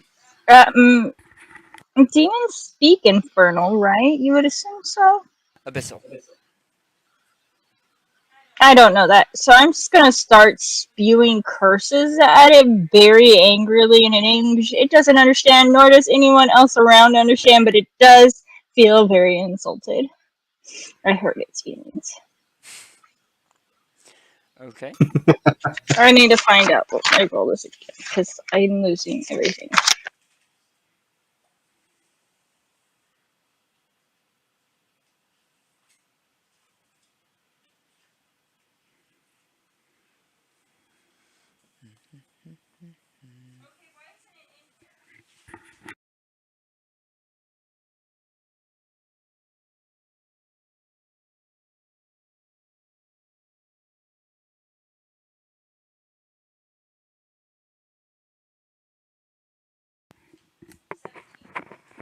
$17. Wait, is that wrong? No, it's just really high. Yeah, my spell save DC is 17, yeah. Jeez Louise. Yeah, it That fails. really hurt his feelings. Yeah, apparently. And I believe that's gonna be a D4, so it's not a whole lot. But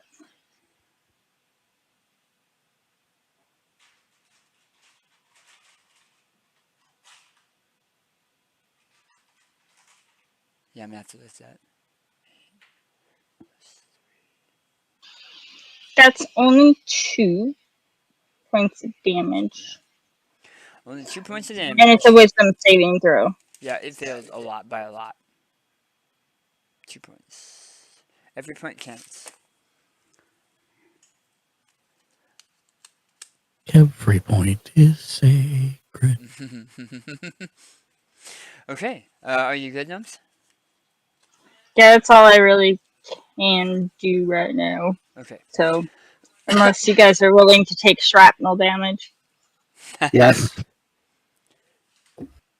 I think most of them would be. Check. I'm gonna hit it again. I'm on a record. 16 to hit. Yep.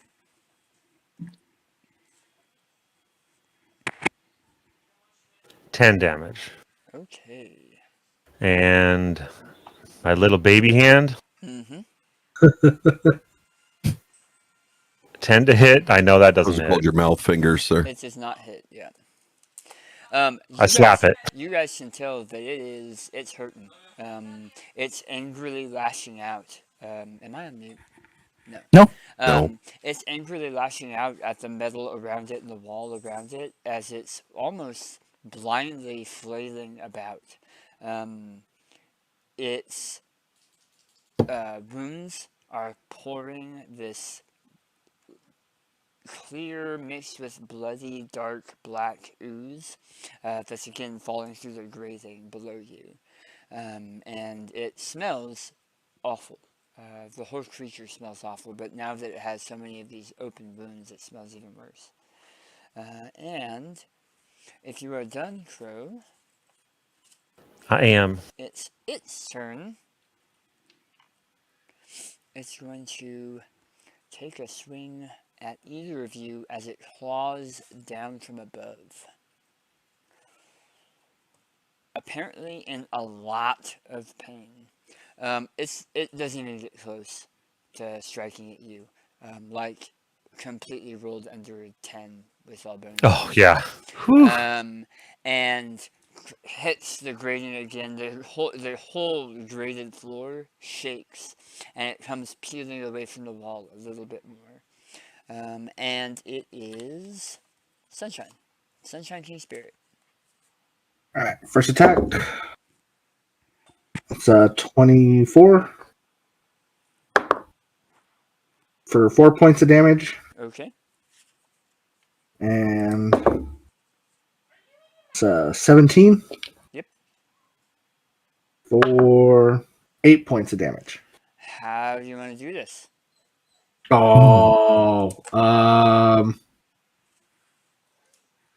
I mean, we got to bring the whole catwalk down, right? Yep. So, we'll go Mexican Destroyer, so it's the flip into like the power bomb, right? And when we hit the ground, we go through the grating and go crashing to the floor. And then I spend my reaction to avoid that damage. Roll me a... sorry. Keck and Sibo, roll me a... Saw that coming. Roll me a d20. This is a Destiny d20. No, this is D&D, sir. Never mind, you don't have to roll, Sibo. Cool. Do I have to roll? Yeah, both of you should still roll. It's a 3. Oh, well, shit.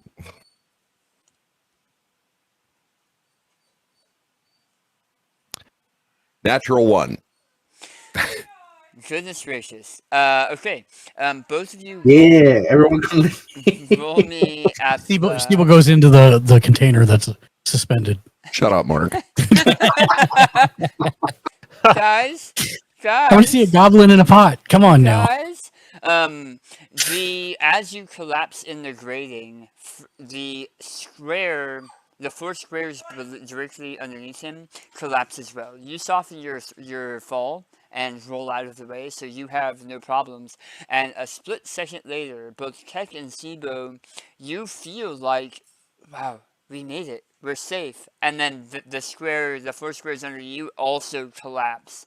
And you guys take 3 points of fall damage, so it's not bad. As you kind of roll off the broken, grated floor to the floor below. Mark, Yes. it falls, but the section you're next to does not. So it's Okay. just the eight squares that currently hold the rest of our party. And I will run and try and help them up where I can as my next actions. Okay.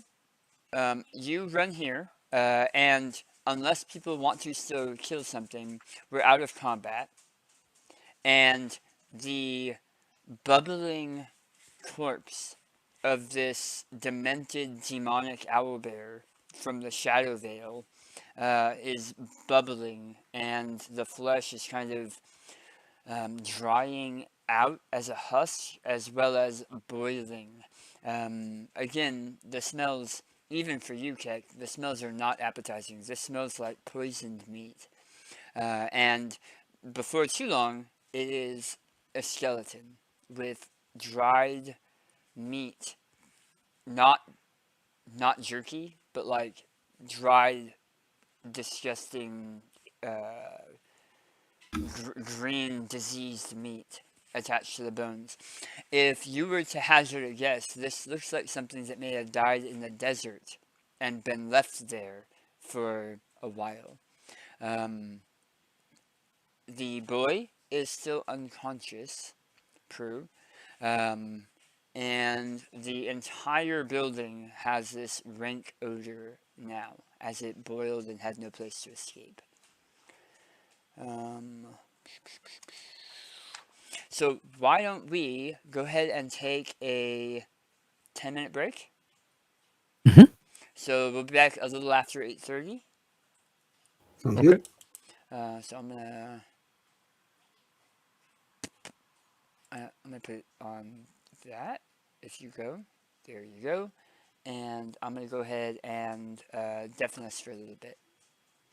Okay.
Yeah.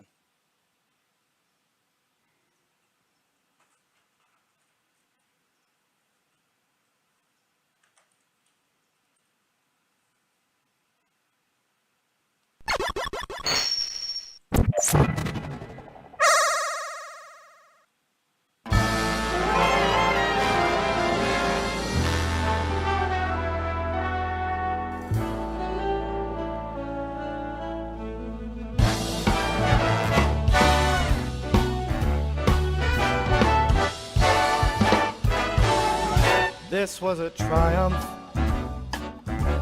I'm making a note here, huge success. It's hard to overstate my satisfaction. Aperture science. We do what we must because we can.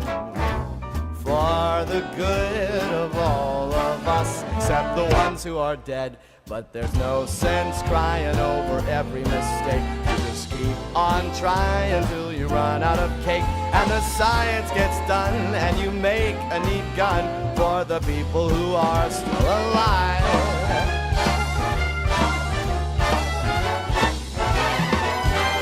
I'm not even angry. I'm being so sincere right now. Even though you broke my heart and killed me, tore me to pieces, and threw every piece into a fire. As they burned, it hurt because I was so happy for you. Now these points of data make a beautiful line, and we're out of beta, we're releasing on time. So I'm glad I got burned to think of all the things we've learned for the people who are still alive.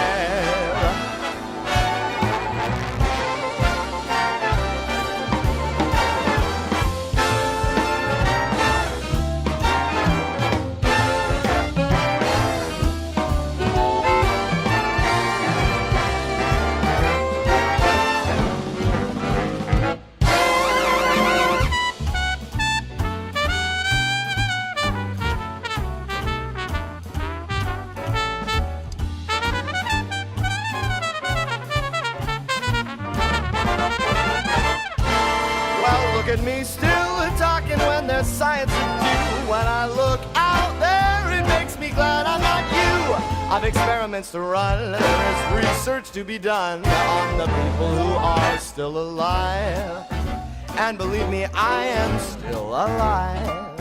And while you're dying, I'll be still alive. I feel fantastic and I'm still alive. And when you're dead, I will be still alive. Still alive. Still alive.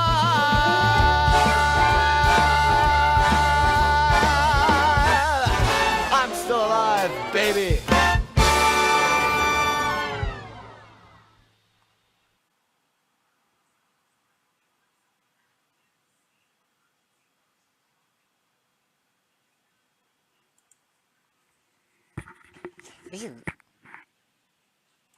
Those are good choices. Yeah. And it was almost exactly 10 minutes. That's why I did it. Yeah. Okay. Poof. Is it bad I have them all categorized by the number of minutes they are on my stream deck so that I can... That's amazing. That's the type of work I hope to have at some point. of obnoxious attention to detail that shouldn't be performed by anybody. That's correct. I agree. This one is 7.42 minutes. This one is 10.02 minutes. This one That's literally what it says on there, so I know. I've just been sitting here drooling over the new cars Toyota's coming out with. Oh, really? Oh man, the GR Super Mark V Final Edition. They're only making 1,300 of them in America. It is gorgeous. This sounds like Speed Racer type stuff. I bet it's going to be $100,000. It's a beautiful car. I'm much more of the previous generation with that. Oh yeah. I think older cars are prettier. Oh, I agree. Like, I would love to get the car from Supernatural, the 67 Impala. That is a pretty car. Yeah, it is. Dan, In did you look matte at that black. video? The video? The video in chat of Naomi not 20ing that roll.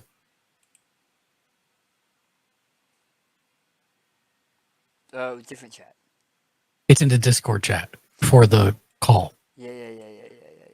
It's the little speech bubble at the very top right.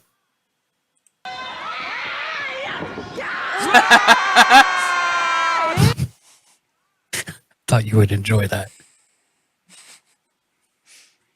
Shank's already seen it. He's the only one who saw it before tonight, but yes, quite good. Was The he there- definition of a big boot. Was he there when it happened?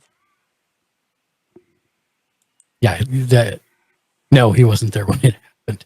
Did we lose Andres? He's No, here. he's I just- think he's just He just videos off. Yeah. Okay. Yeah, he's on break. I had something else, but I can't remember. It's the same crew, Mark. Yeah, still not this weekend, but not this coming weekend, but the weekend after, right? Correct. Yep. And it will have Malcolm, and we're still waiting to hear if Kale wants to go. For GTG. Kale's Fantastic. fairly sure, yeah. I'm excited.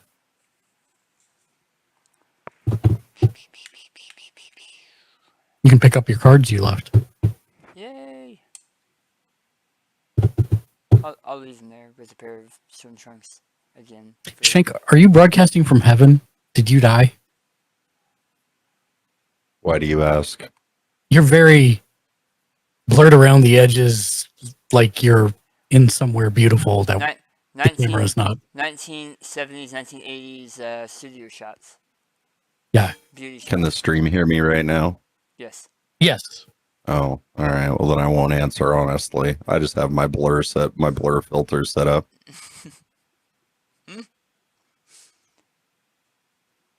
Sorry, give me 1 second. I got a call. I got to take. Is it like a family show beep button, but for physical space? Pretty much. That's why mine is empty. There's nothing offensive behind me. I just don't I don't want to show off all the stuff that's sitting on my other desk behind me and all that. 20,000 magic cards. I mean, that's part of it, yeah.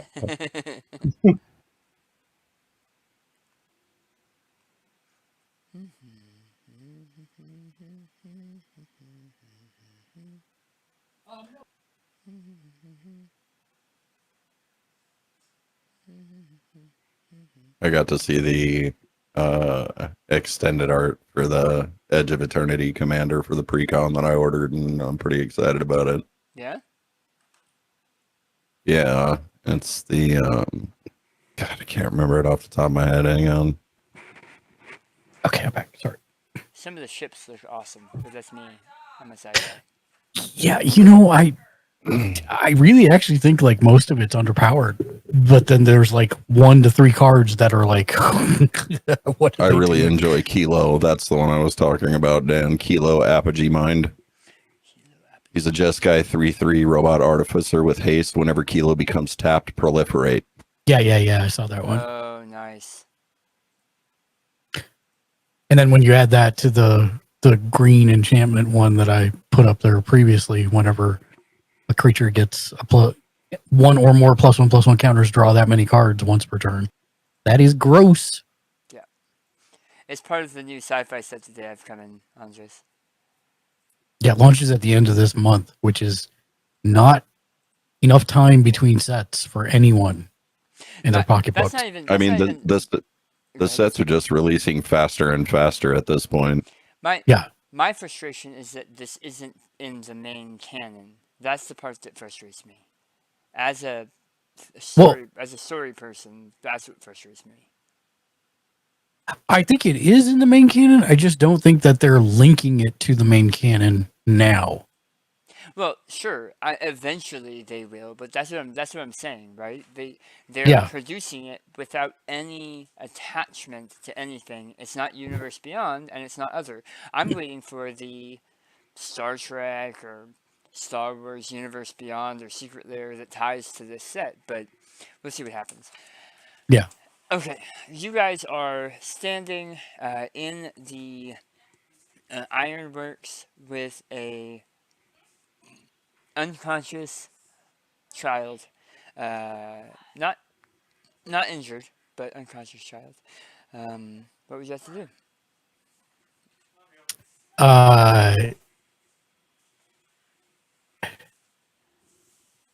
I'm going to.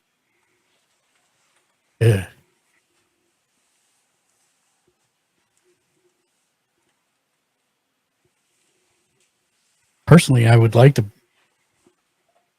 burn the building down, but then that would put a lot of people out of work. So But I'm pumped. not- I'm like, woo! I'm not really. Yeah, did you see? And I like tap cack like really hard, and then just like yes. I just groan and clutch at my cracked exoskeleton. Oh, that was good. Good fight. Yes. Whoo. Where's the kid? To burn the demon's remains or anything like that. I am not a demon aficionado. Don't eat it. It stinks. Wow, for you to say, not. I know. Salt it and burn it. Salt it and burn it. Does that mean we need to burn the building? No, I mean there's a way to safely burn And stuff, right? I'm looking around. Are there like crucibles? Is there any indication of like a superheat location where we could burn this? Yeah, Like a you can. forge. Yeah, there's like a forge thing under both of the raised giant The containers. containers. You can forge them and then start the fire, and yeah.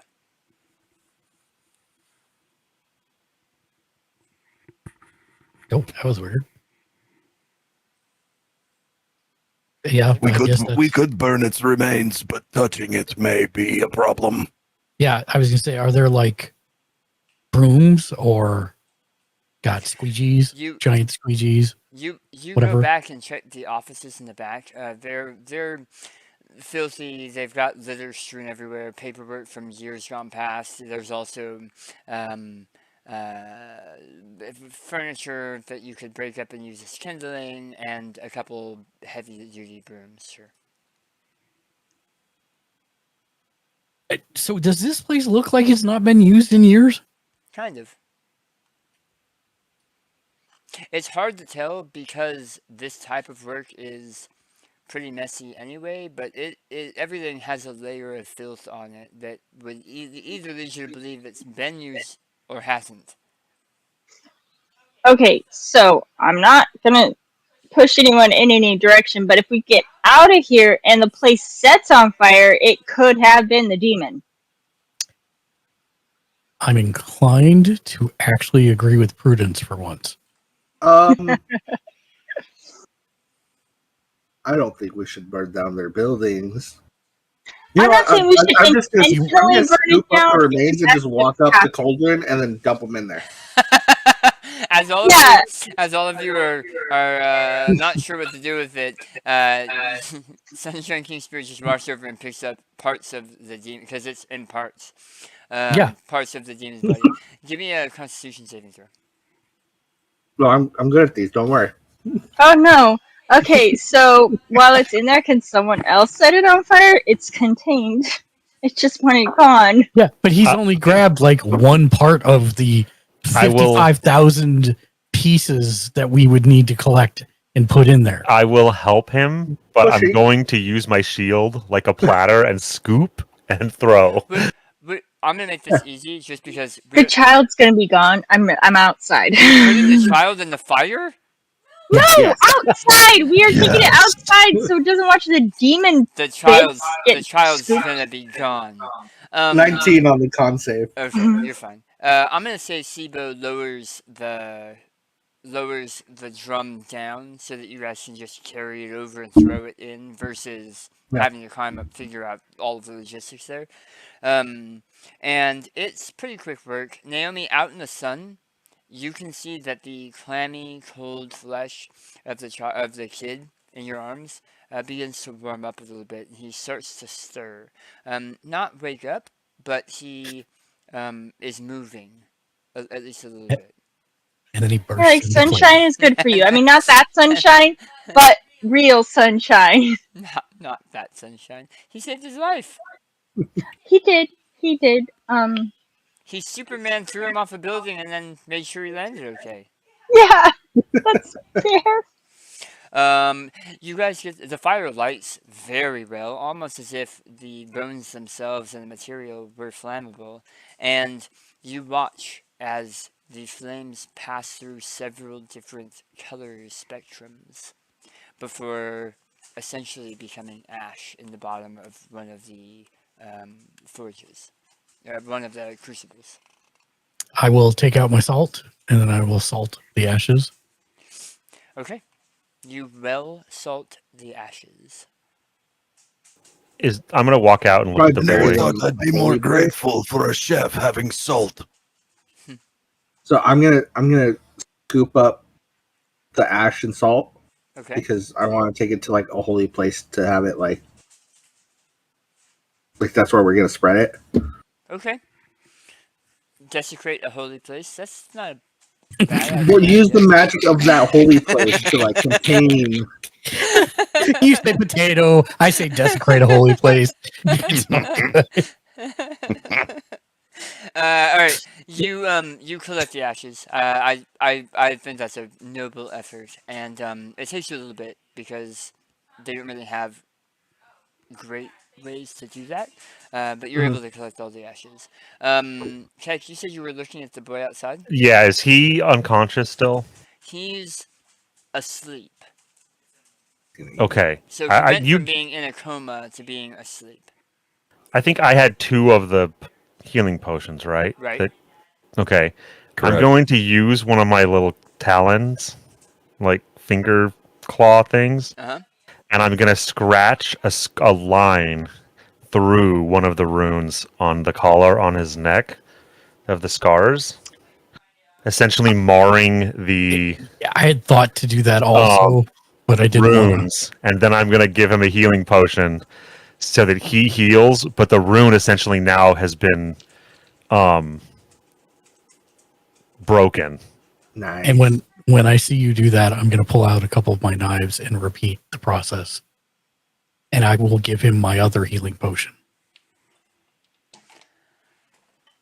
I had thought of that. I'm sorry, my son distracted me. Are you guys scraping the runes off the child and then giving him a healing potion? That's yes, correct. that's the Yes. No. That's the short They're version of it. doing it to all of the runes and giving him 4 healing potions. So that essentially the runes no longer, I'm hoping, I would turned be my active. back because- I for a don't minute. I don't like it, but I never said I was a hero. all y'all get inspiration. Take an inspiration because Okay. you have each surprised me in this combat and done things I wasn't expecting and thought of things I hadn't thought of. Well done. So each of you take an inspiration.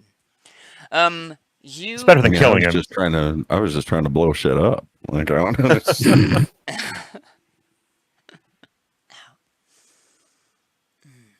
you mar the dark magic runes that had been branded on the child's skin. He has a line through them now, one way or the other, yeah, but he's healed. I'm glad he was unconscious or sleeping or something.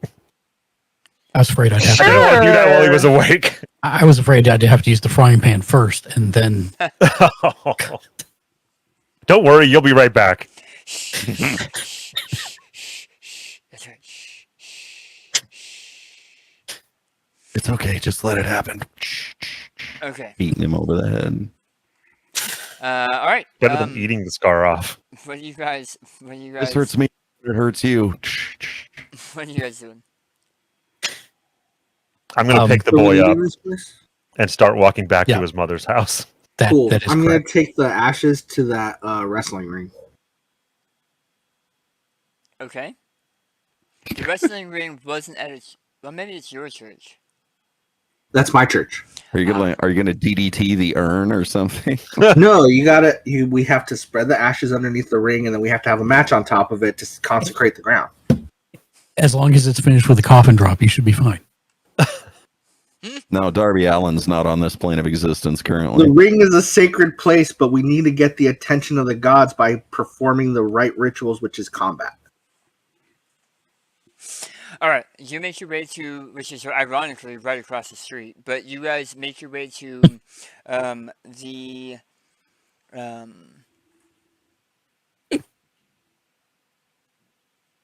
I'm still thinking of when you brought me here and left me from a ghost to make a decision as to either go upstairs and progress the story or be distracted by a wrestler with a wrestling ring. and the same thing is happening again. Yes.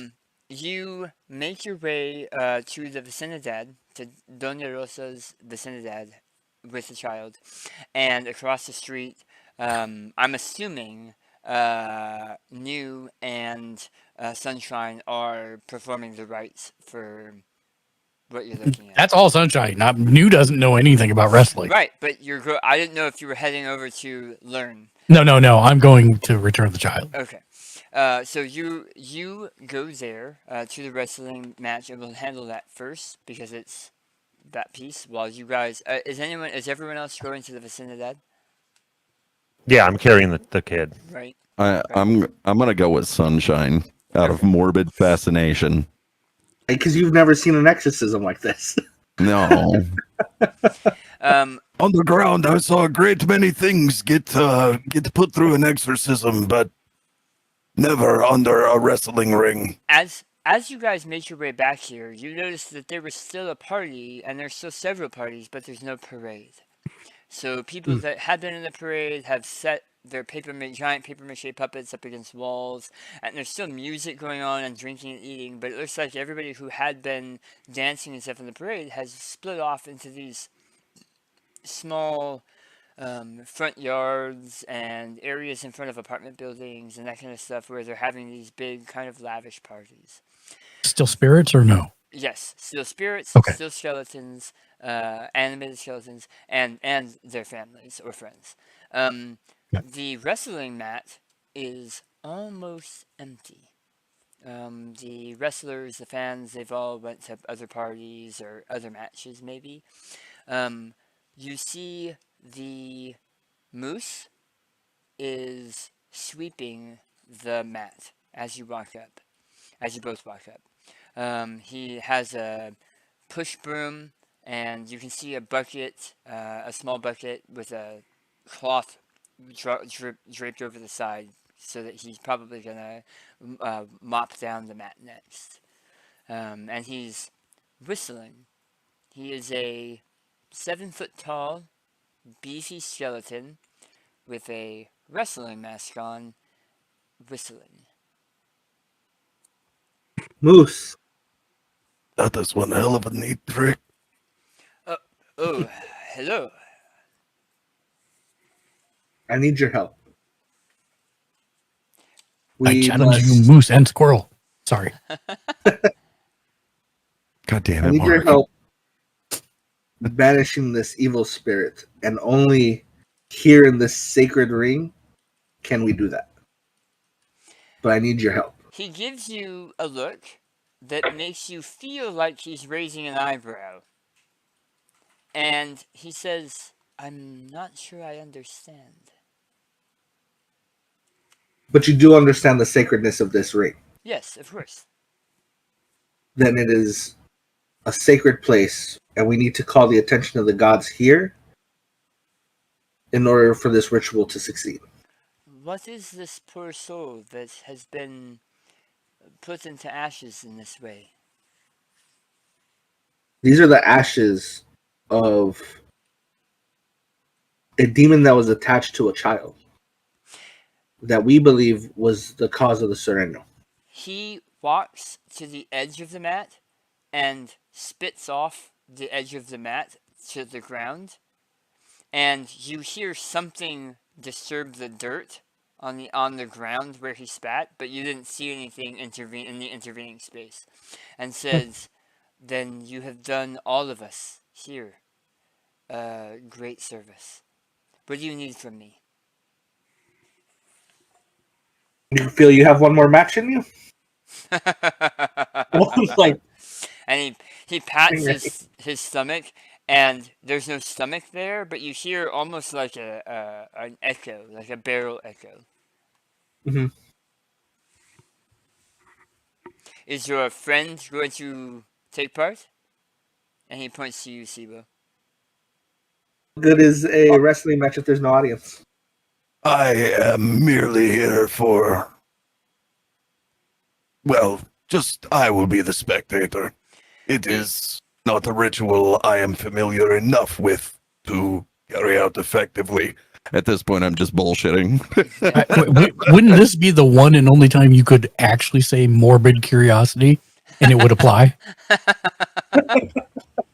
Mark, you're a day late and $1 short. Get out. He, Moose, puts a hand up like this, and when he curves the hand and pulls it down, almost like he's pulling something out of space around him, there's a chair behind you, Sibo, and a small container of some kind of treat sitting on the floor next to you. Enjoy. I quirk an eyebrow at the skeleton and then sit down, not taking my eyes off of him. Enjoy the show, my friend. Indeed, I shall. How are you preparing for this? Also, please try not to harm my friend too much. And I give Sunshine a wink. I walk around the... How do I want to do this? Yeah, I'll spread the ashes across the mat. And then once I've spread all the ashes out, I offer my hand and shake his. I offer to shake his hand. Yep. Then we get into we do the thing where we go like 10 fingers, or we gonna grapple and then we start wrestling. This is not the moose you were wrestling before. Like, that was obviously for the show, and the wrestling he's doing now is for the sport. Yes. And you have rarely fought an opponent who was as prepared as this centuries-old warrior. You're fighting Will Ospreay's great something grandfather. Okay, we're going to cut to you guys coming into the vicinity. You make your way up. There's a party happening in the entryway. You see all of the ofrendas set up. Again, those are the areas that have been set up for people to be remembered. But often there are pictures, also there are small things to remember them, offerings like fruit or vegetables, maybe their favorite meal, set up all over this courtyard. And there's a bunch of people here, but as they see you walking in with Serapio, he's kind of jostled, partially awake. As you come in, Keck. You guys are also kind of an interesting looking group. Most of these are human or humanish, and only one of you really checks that box here. And Doña Rosa, who is standing outside with some of the other people, rushes to you. You can see her face is wet with tears. Her eyes are dark pink and swollen from crying, and she says, "Oh my, you did it. Oh, thank the gods." And she lays a kiss on each of your cheeks as you bend down to set the child down, Keck, and then proceeds to do the same thing to you, New, and to you, Prue. I will bend down and lay the child on the ground, and then I'm going to put a piece of rock candy in his hand. And then back away very embarrassedly. Okay. And I did mark it off. I've got 4,448 pieces left. Noted. I love how some rangers don't even track their arrows, but Crow is Heck very knows. specific about tracking these pieces of candies. I love it. If Crow You know needs arrows, how expensive that stuff is piece by piece? I mean, come on. It's basically his form of cryptocurrency. Kind of. That's right. Wait, is that something that if there's a bad rain, all of it goes away? Oh, it better not. Oh, Is man. Is that what You want to see a cryptocurrency pissed is? off Thrycreen. Yeah. Okay. And you are celebrated by the entire party. She asks you for some details. How open with you are you? How open with the truth are you? Who is she asking? The three of you. Okay, I'm not going to say a word because I don't want to freak her out by speaking in her head. I think that would be fairly, maybe not the jumping off the side thing. We'll explain it very heroically. You know, I would highlight the the heroic bits. It would be a story to hear. It would be a story they'll tell. And it's gone. It is. Thank you so much. It isn't much, but here. And she pulls out a small bag. It's about the size of a baseball. And it's a small, very colorful, really embroidered, heavily small sack. It has flowers embroidered on it. And she presses it into your hand.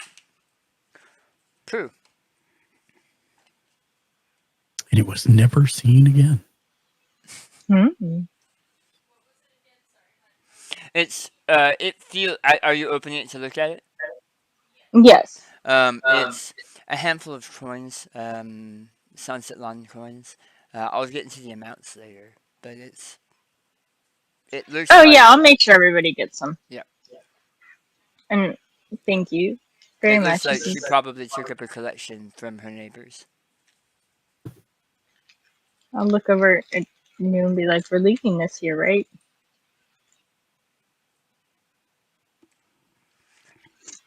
I take the silence as a yes. Yes. But not when they're looking, because we can't spend this other places. Yes. I don't. Oh, we could leave it at the church. There are a lot of people suffering. Okay. Donation.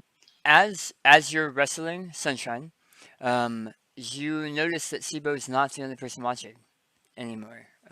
Mostly spirits. Occasionally there's a skeleton that's joined, but your stands have slowly filled up during the course of this battle, this Herculean battle.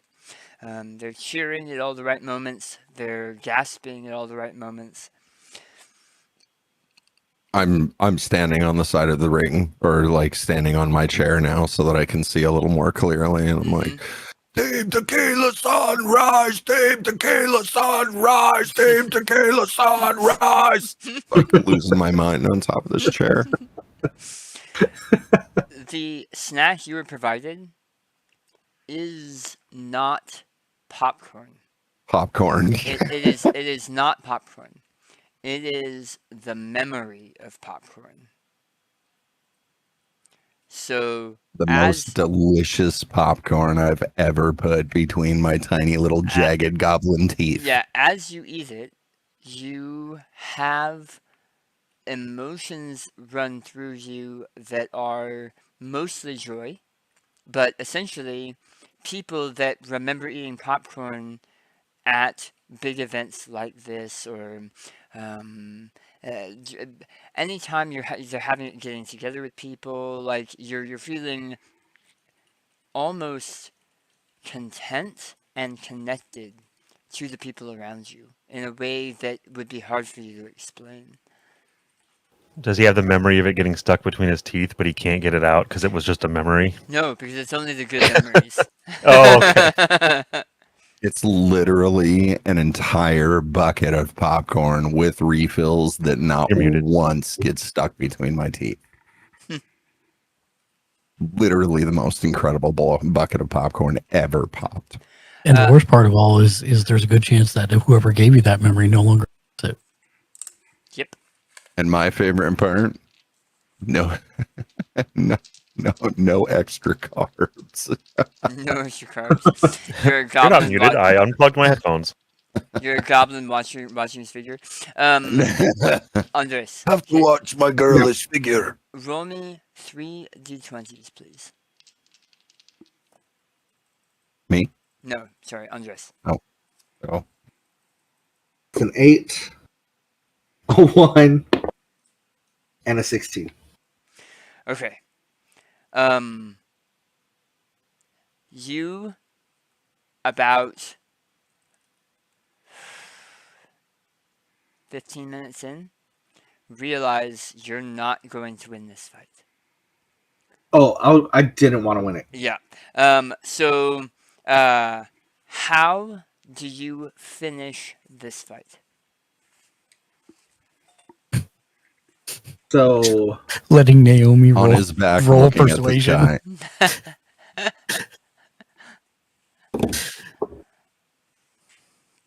guy. I want to go for my signature, which is the that moonsault, the Eclipse moonsault. Mm-hmm. And as I like set him up for it, I tap his shoulder, like catch me in it, and like that's how we'll end the match. Mm-hmm. And so I have him set up, and as I'm jumping in the air, he stands up, catches me, and sets me up for a pile driver. And then he does a full Undertaker tombstone pile driver, and then crosses my arms over my chest and pins me that way. You hear the crowd go wild, and the ethereal shouts and encores and yells, I'm gonna say, will haunt you for years to come, but not in a bad way. Haunt as in will be with you, and will, at odd moments, you'll remember them, because you'll be doing something and it'll remind you of this day. But as a crowd as a whole, they count you down, and then Moose stands up and helps you up, and you guys hold your hands up in the air. And something about this worship has lifted something from your heart that you did right. You have consecrated this ground in a way that only you and your faith in this could do. And congratulations, you've cross-classed into cleric. Oh, you want to think you have a choice, huh? Right. Monk's cleric. Ugh. Back where I started. I actually played Pathfinder with a guy who was a cleric of Boulder. He literally prayed by punching things. Jeez Louise. Okay. All right.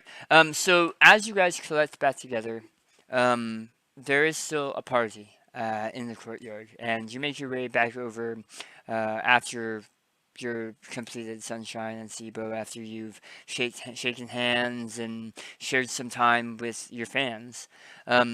You all collect over at the courtyard, and they give you the option to set up your own ofrenda. They've made a space, they've brought over food selections and things you can draw with, items that you can select if you want to make an ofrenda for someone that you have lost, someone that you want to be remembered. Do we have I'll to believe accept. that person is dead? It's up to you, but the idea is you're picking someone who has passed on. Now, for you, that could mean lost forever, but in most cases, it's going to mean someone that has passed.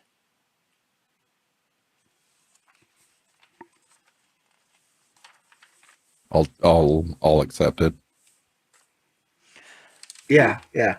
So, let's you said it first, Shanks. So let's start with you, Jimmy Jim. Who are you building this offrenda to? And if you tell me, I'd rather not say in the group, and you just want to tell me personally later, that's fine too. But I would like you to describe the offrenda you're setting up. I'll send it to you in a DM. If you just want to take the next one from somebody. Sure.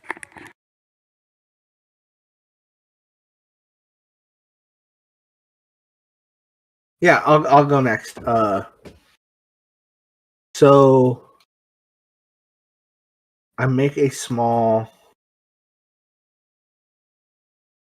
little like a ring, and I pull out of my backpack a ring bell that I keep and the belt from my tag title. And I place those on either side of the ring. The ring bell is a gift that I was given from one of my mentors, and I'm not sure if he's still alive or not. But it's one of those things like I want to pay like that respect. And the tag belt, and this kind of has like a Obi-Wan certain point of view, like Anakin Skywalker still alive technically, but now he's Darth Vader type of deal. And it's my tag partner because it's my tag partner that is the one that killed me and switched sides. Is now this like awful like Darth Vader heel back home. But when we were wrestling together, she was every bit a part of like that resistance movement to try and overthrow Kazarian. So I put that belt on the ofrenda because like she's gone. Do you remember her name? I have it written down somewhere. Okay. Just give it to me when you find it.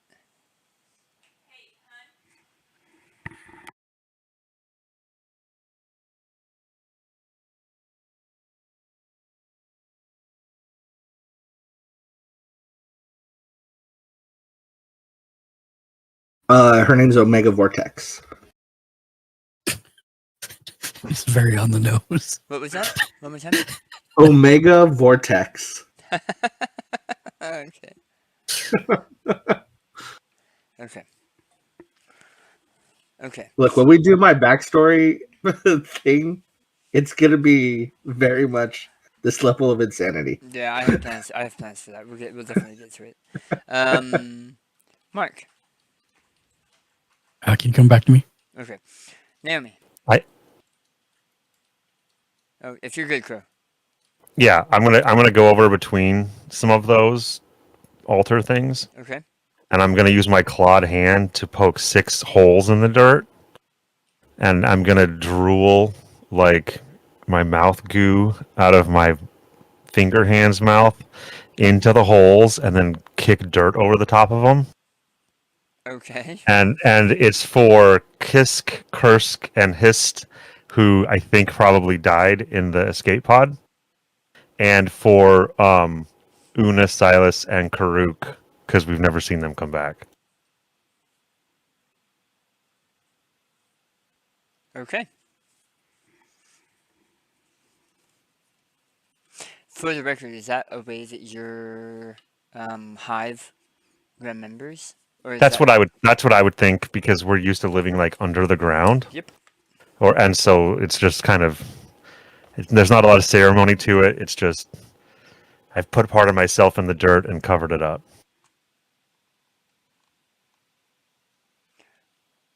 Okay. the other three of you, do you want to hit me up offline? I can do mine. Yeah.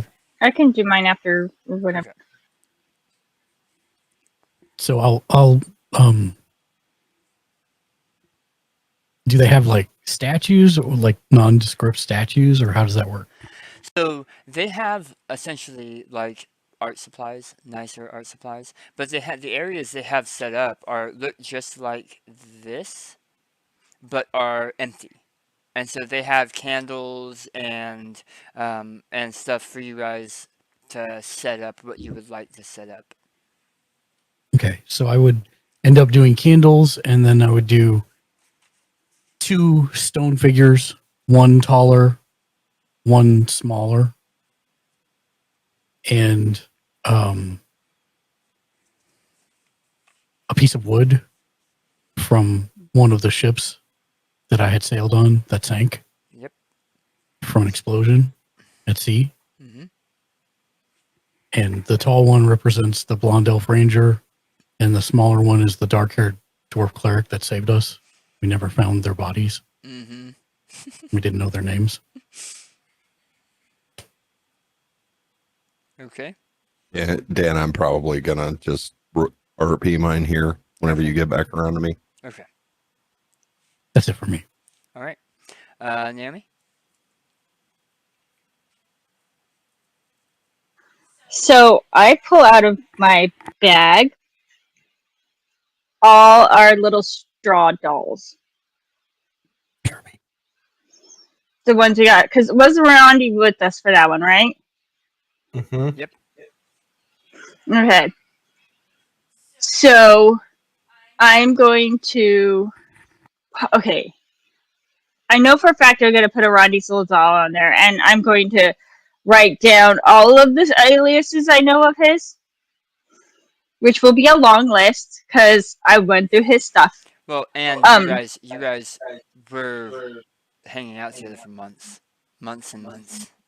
Yeah, so I'm going to put that there in front of everybody, but I'm also going to leave all of our dolls there because, from what I understand, we all did. But they're going to be right there. Okay, but specifically Rondi. Specifically, Rondi. But yeah, they're all together. It's just specifically Rondi's name is the ones that I'm making sure that his name is added in the list, Okay. not our names. Go ahead, Jim. So for my for mine, I pull out a kind of a finely crafted chain, especially by goblin standards. It's definitely not dwarven mithril, but it does look like somebody worked hard on it. And I will pull out a alchemy bottle, an empty one, as pristine as I have, and I'll drape the chain around the neck of the bottle and kind of fasten it in place. And then that I will wrap kind of swaddling style in a scrap of leather that I have in my pouch. Mm-hmm. And are we leaving these like on an altar? So you're leaving them on an altar. You guys are going to enjoy food and stuff, and then before you head out, you'll collect this stuff back up. So I'll set the whole thing on the altar, and as I set it down, I'm for the first time, like my eyes don't really look focused. It's like I'm staring off into the distance as I set it down, and I go, Her name was Thorsa Wildeye. She was the closest thing I had to a daughter of my own. May she be remembered by both the great alchemy and the Fey goddess. and I'll just kind of turn around and walk somberly away from the altar. Okay. Thank you. As mentioned previously, you guys kind of join in the revelry There's a lot of food that's available that's open to you. And as the night wears on, you guys realize that it's probably time that you made your way back. You have people to check up on. You see, by the way, the gnome that was here and was obviously sick has come out. About a couple hours after you guys were hanging out here, he came out just feeling much better. And he actually ate some food and sung a song. It's almost like a funeral dirge type song. It seems out of place here in this culture. But it was beautiful and ethereal. And you make your way after collecting your items, or after going back to your friends to collect your items. Dona Rosa and some of the other community people here come around, and they each tie a small bracelet around one of your wrists. Hanging from the bracelet is a very small carved shell. The shell is carved to look like a skull. One of the beautifully carved and painted skulls you've seen since arriving here in the city.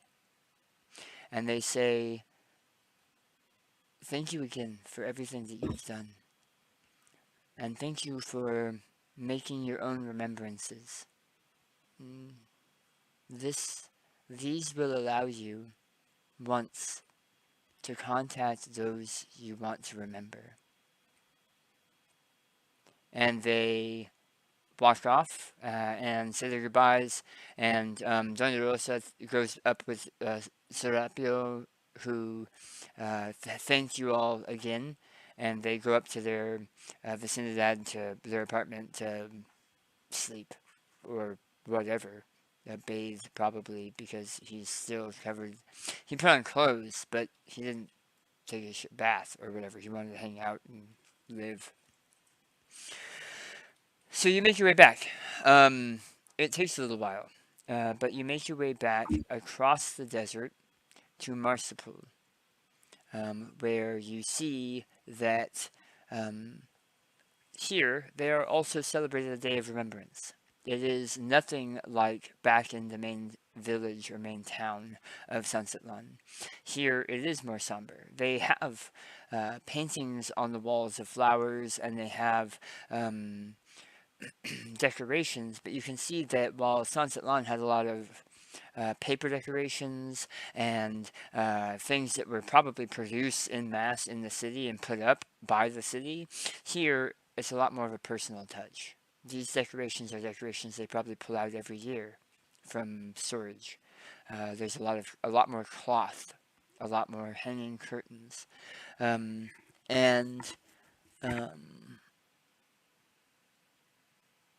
are you?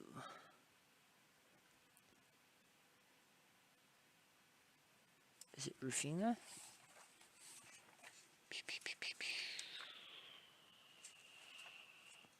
Yeah, Rufina. Rufina greets you. She's the woman in the bright yellow sundress that is a skeleton, a carved and really well painted skeleton. She invites you back to the pulqueria to have some of the essentially cactus tequila. That's what it is. And as you wait for Paloma to return. Paloma returns, and she is feeling a lot better. She is moving a lot faster for a gnome of her age. As she arrives, she also has two of her boys, her larger boys, humans, bring in a chest of the promised loot, if you were actually able to take care of it.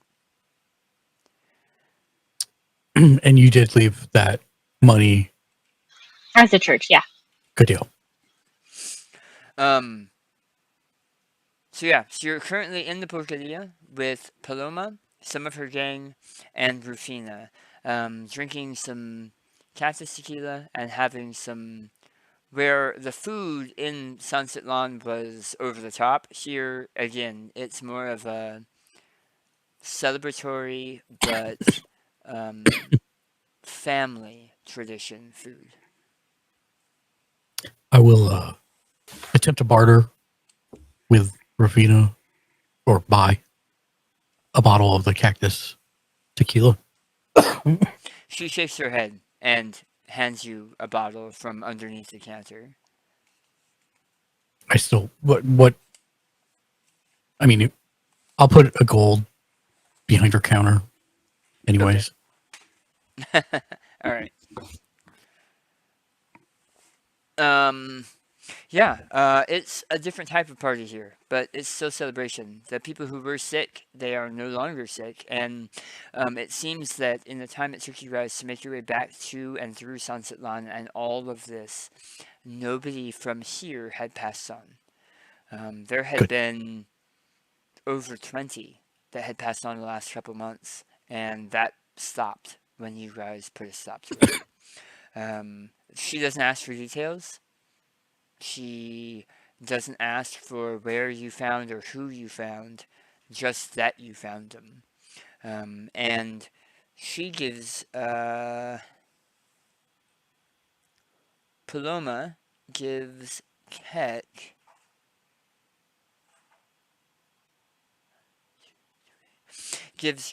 a machete that has its handle is shaped like a scorpion's tail. Ooh. Nice. She gives Prudence a large open style hat. It's like a large hat. And a large scarf. So it's not a thin scarf. It's like a, I don't know what to call them. What do you call those? It's a hot hat made to It's like go. this.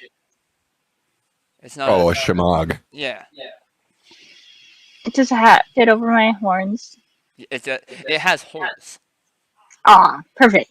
Perfect. Although anybody who is watching, especially you, Mark, because you're always watching, when Paloma had brought the hat in, because Mark has a passive of like 21. 20. No, I know. Mark's always watching. The hat didn't seem to have holes for the horns when it was brought in. Mark. Did I put holes in it? No. I tried it out. No. Okay. It shifted to having holes when you held it. That's cool. I didn't notice. It was already did. So cool. The Mark. Yeah. Rufina gives you a thin volume. It's probably, I'm trying to see if I have an example, but it's probably maybe half an inch thick. It's a leather-bound book, and it says Family Rufina. And as you open the first couple of pages, you see that it's I don't know about other cultures. I know it started in Europe, and my family had one as well, but there was something called a family Bible, where everyone's names are in it, and as it's passed down from generation to generation, more and more families grow in it, and it's essentially like a family tree. Rufina hands it to you and says it's all that she could think to give you for what you've done, and it's her family recipe book. This is a treasure. Thank you. Yep.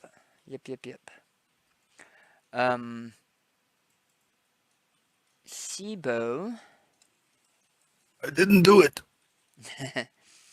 The woman who's about the same height as you, Paloma, walks over to you, and she hands you something wrapped in canvas and leather. It is about 12 inches long and flattish, but it's wrapped heavily. And I am not that kind of goblin. the leather and canvas are oiled Yes, as you if are. to protect the person holding the item and the item. It's dagger shaped. There you go. Okay. I will slowly unroll it and look at it without actually touching the weapon. It's it is a small dagger. Most people would call it an eating dirk. So for human-sized people, it's like a very short dagger, right? Like It's like a paring knife. It's like a paring knife, but for you, it's like a short dagger, and it has 3 thin rivulets that go along the blade all the way out to the blade's point, and you can see that the handle is hollow, as if you might put poison in the handle, which would then flow down into the blade. Do not lick the blade. This is Just saying incredible from experience. craftsmanship. Yeah, don't mess this up with dinnerware. Naomi's done that. This is incredible craftsmanship. I will make good use of this. Thank you. Sunshine. Ironically, some of your culture aligns heavily with their culture in certain aspects, and yours was the hardest for them to find and put together. They bring out another thin box, or they bring all of this stuff out at once, because these are all gifts that they had found for you guys if you were able to complete your goals. And it is a thin box that has, as you blow the dust off the top, a carving of a belt on it. And as you open it, you can see there are white leather wrestling gloves inside the box that honestly look too small for your hands. You are a larger half-orc guy. These look like they're sized for, say, a gnome who is a wrestler. And in it is also a drawing of a wrestler. And give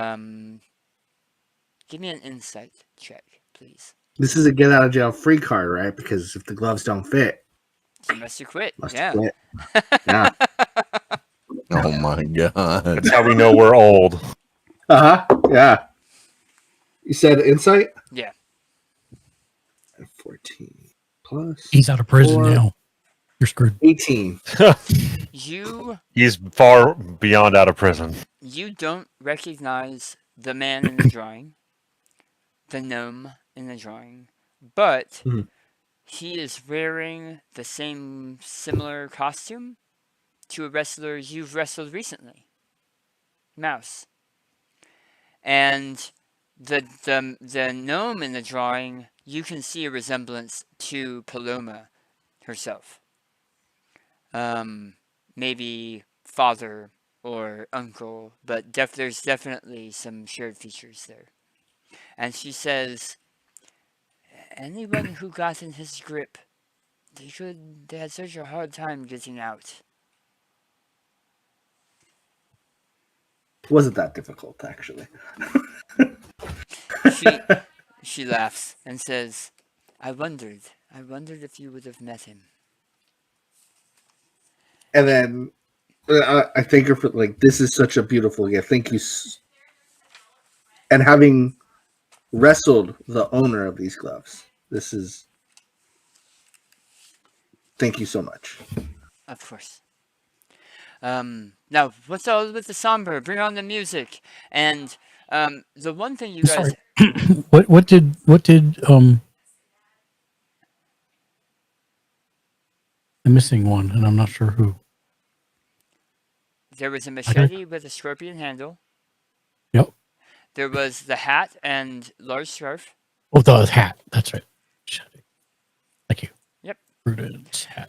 So you hadn't seen spirits out here. You saw Rufina, who is a beautifully decorated skeleton, but you hadn't seen any spirits.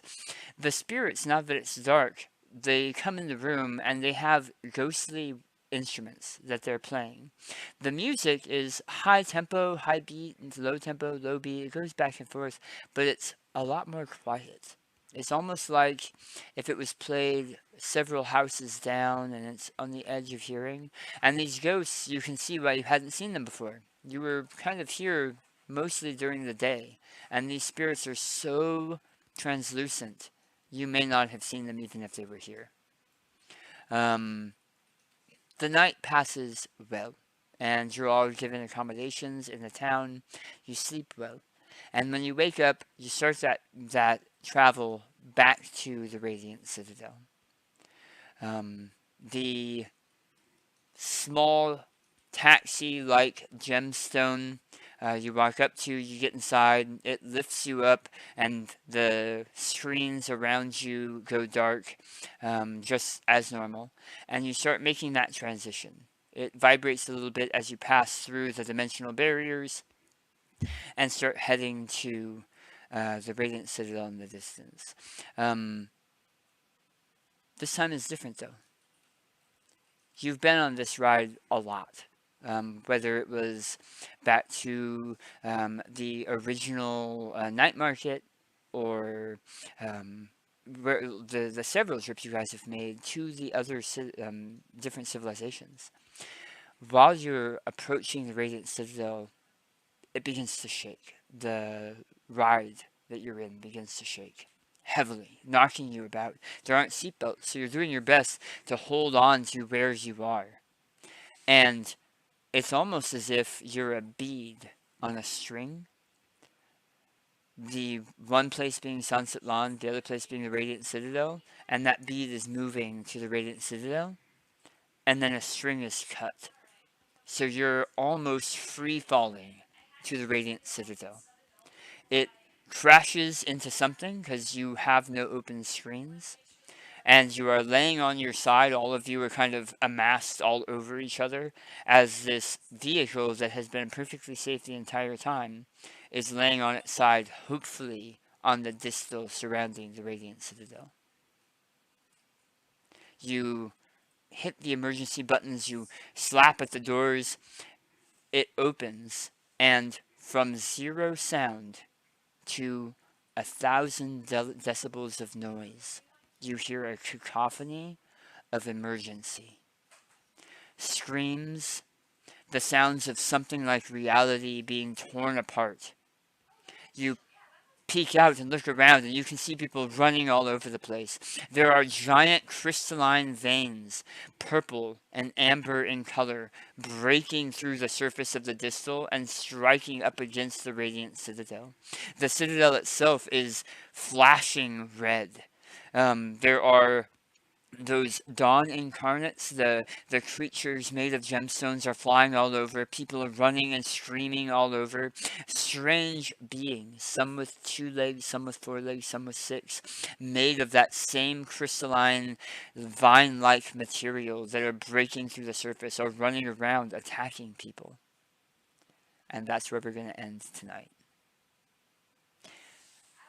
Thank you guys very much for playing. I will hand it over that was awesome. to Mark for the final stroke of that stuff. So go ahead and take it away, Mark. Okay, we are going to find someone to raid out to. I'm looking at who it can be. We're going to raid out to New York Love. She's a friend of the channel. Raid New York Love. She's playing some Call of Duty Warzone. Thank you everybody for joining us. We'll be back tomorrow night, Tuesday at 7 p.m. Pacific, 9 Central, 10 Eastern for Once Human. So join us for that. Thank you to Andres. Thank you to Naomi. Thank you to Shank. Thank you to Crow. And thank you to Dan for running. Until next time, as always, be excellent to each other. Of course, game on. Game on. Game on. Game on. Game on.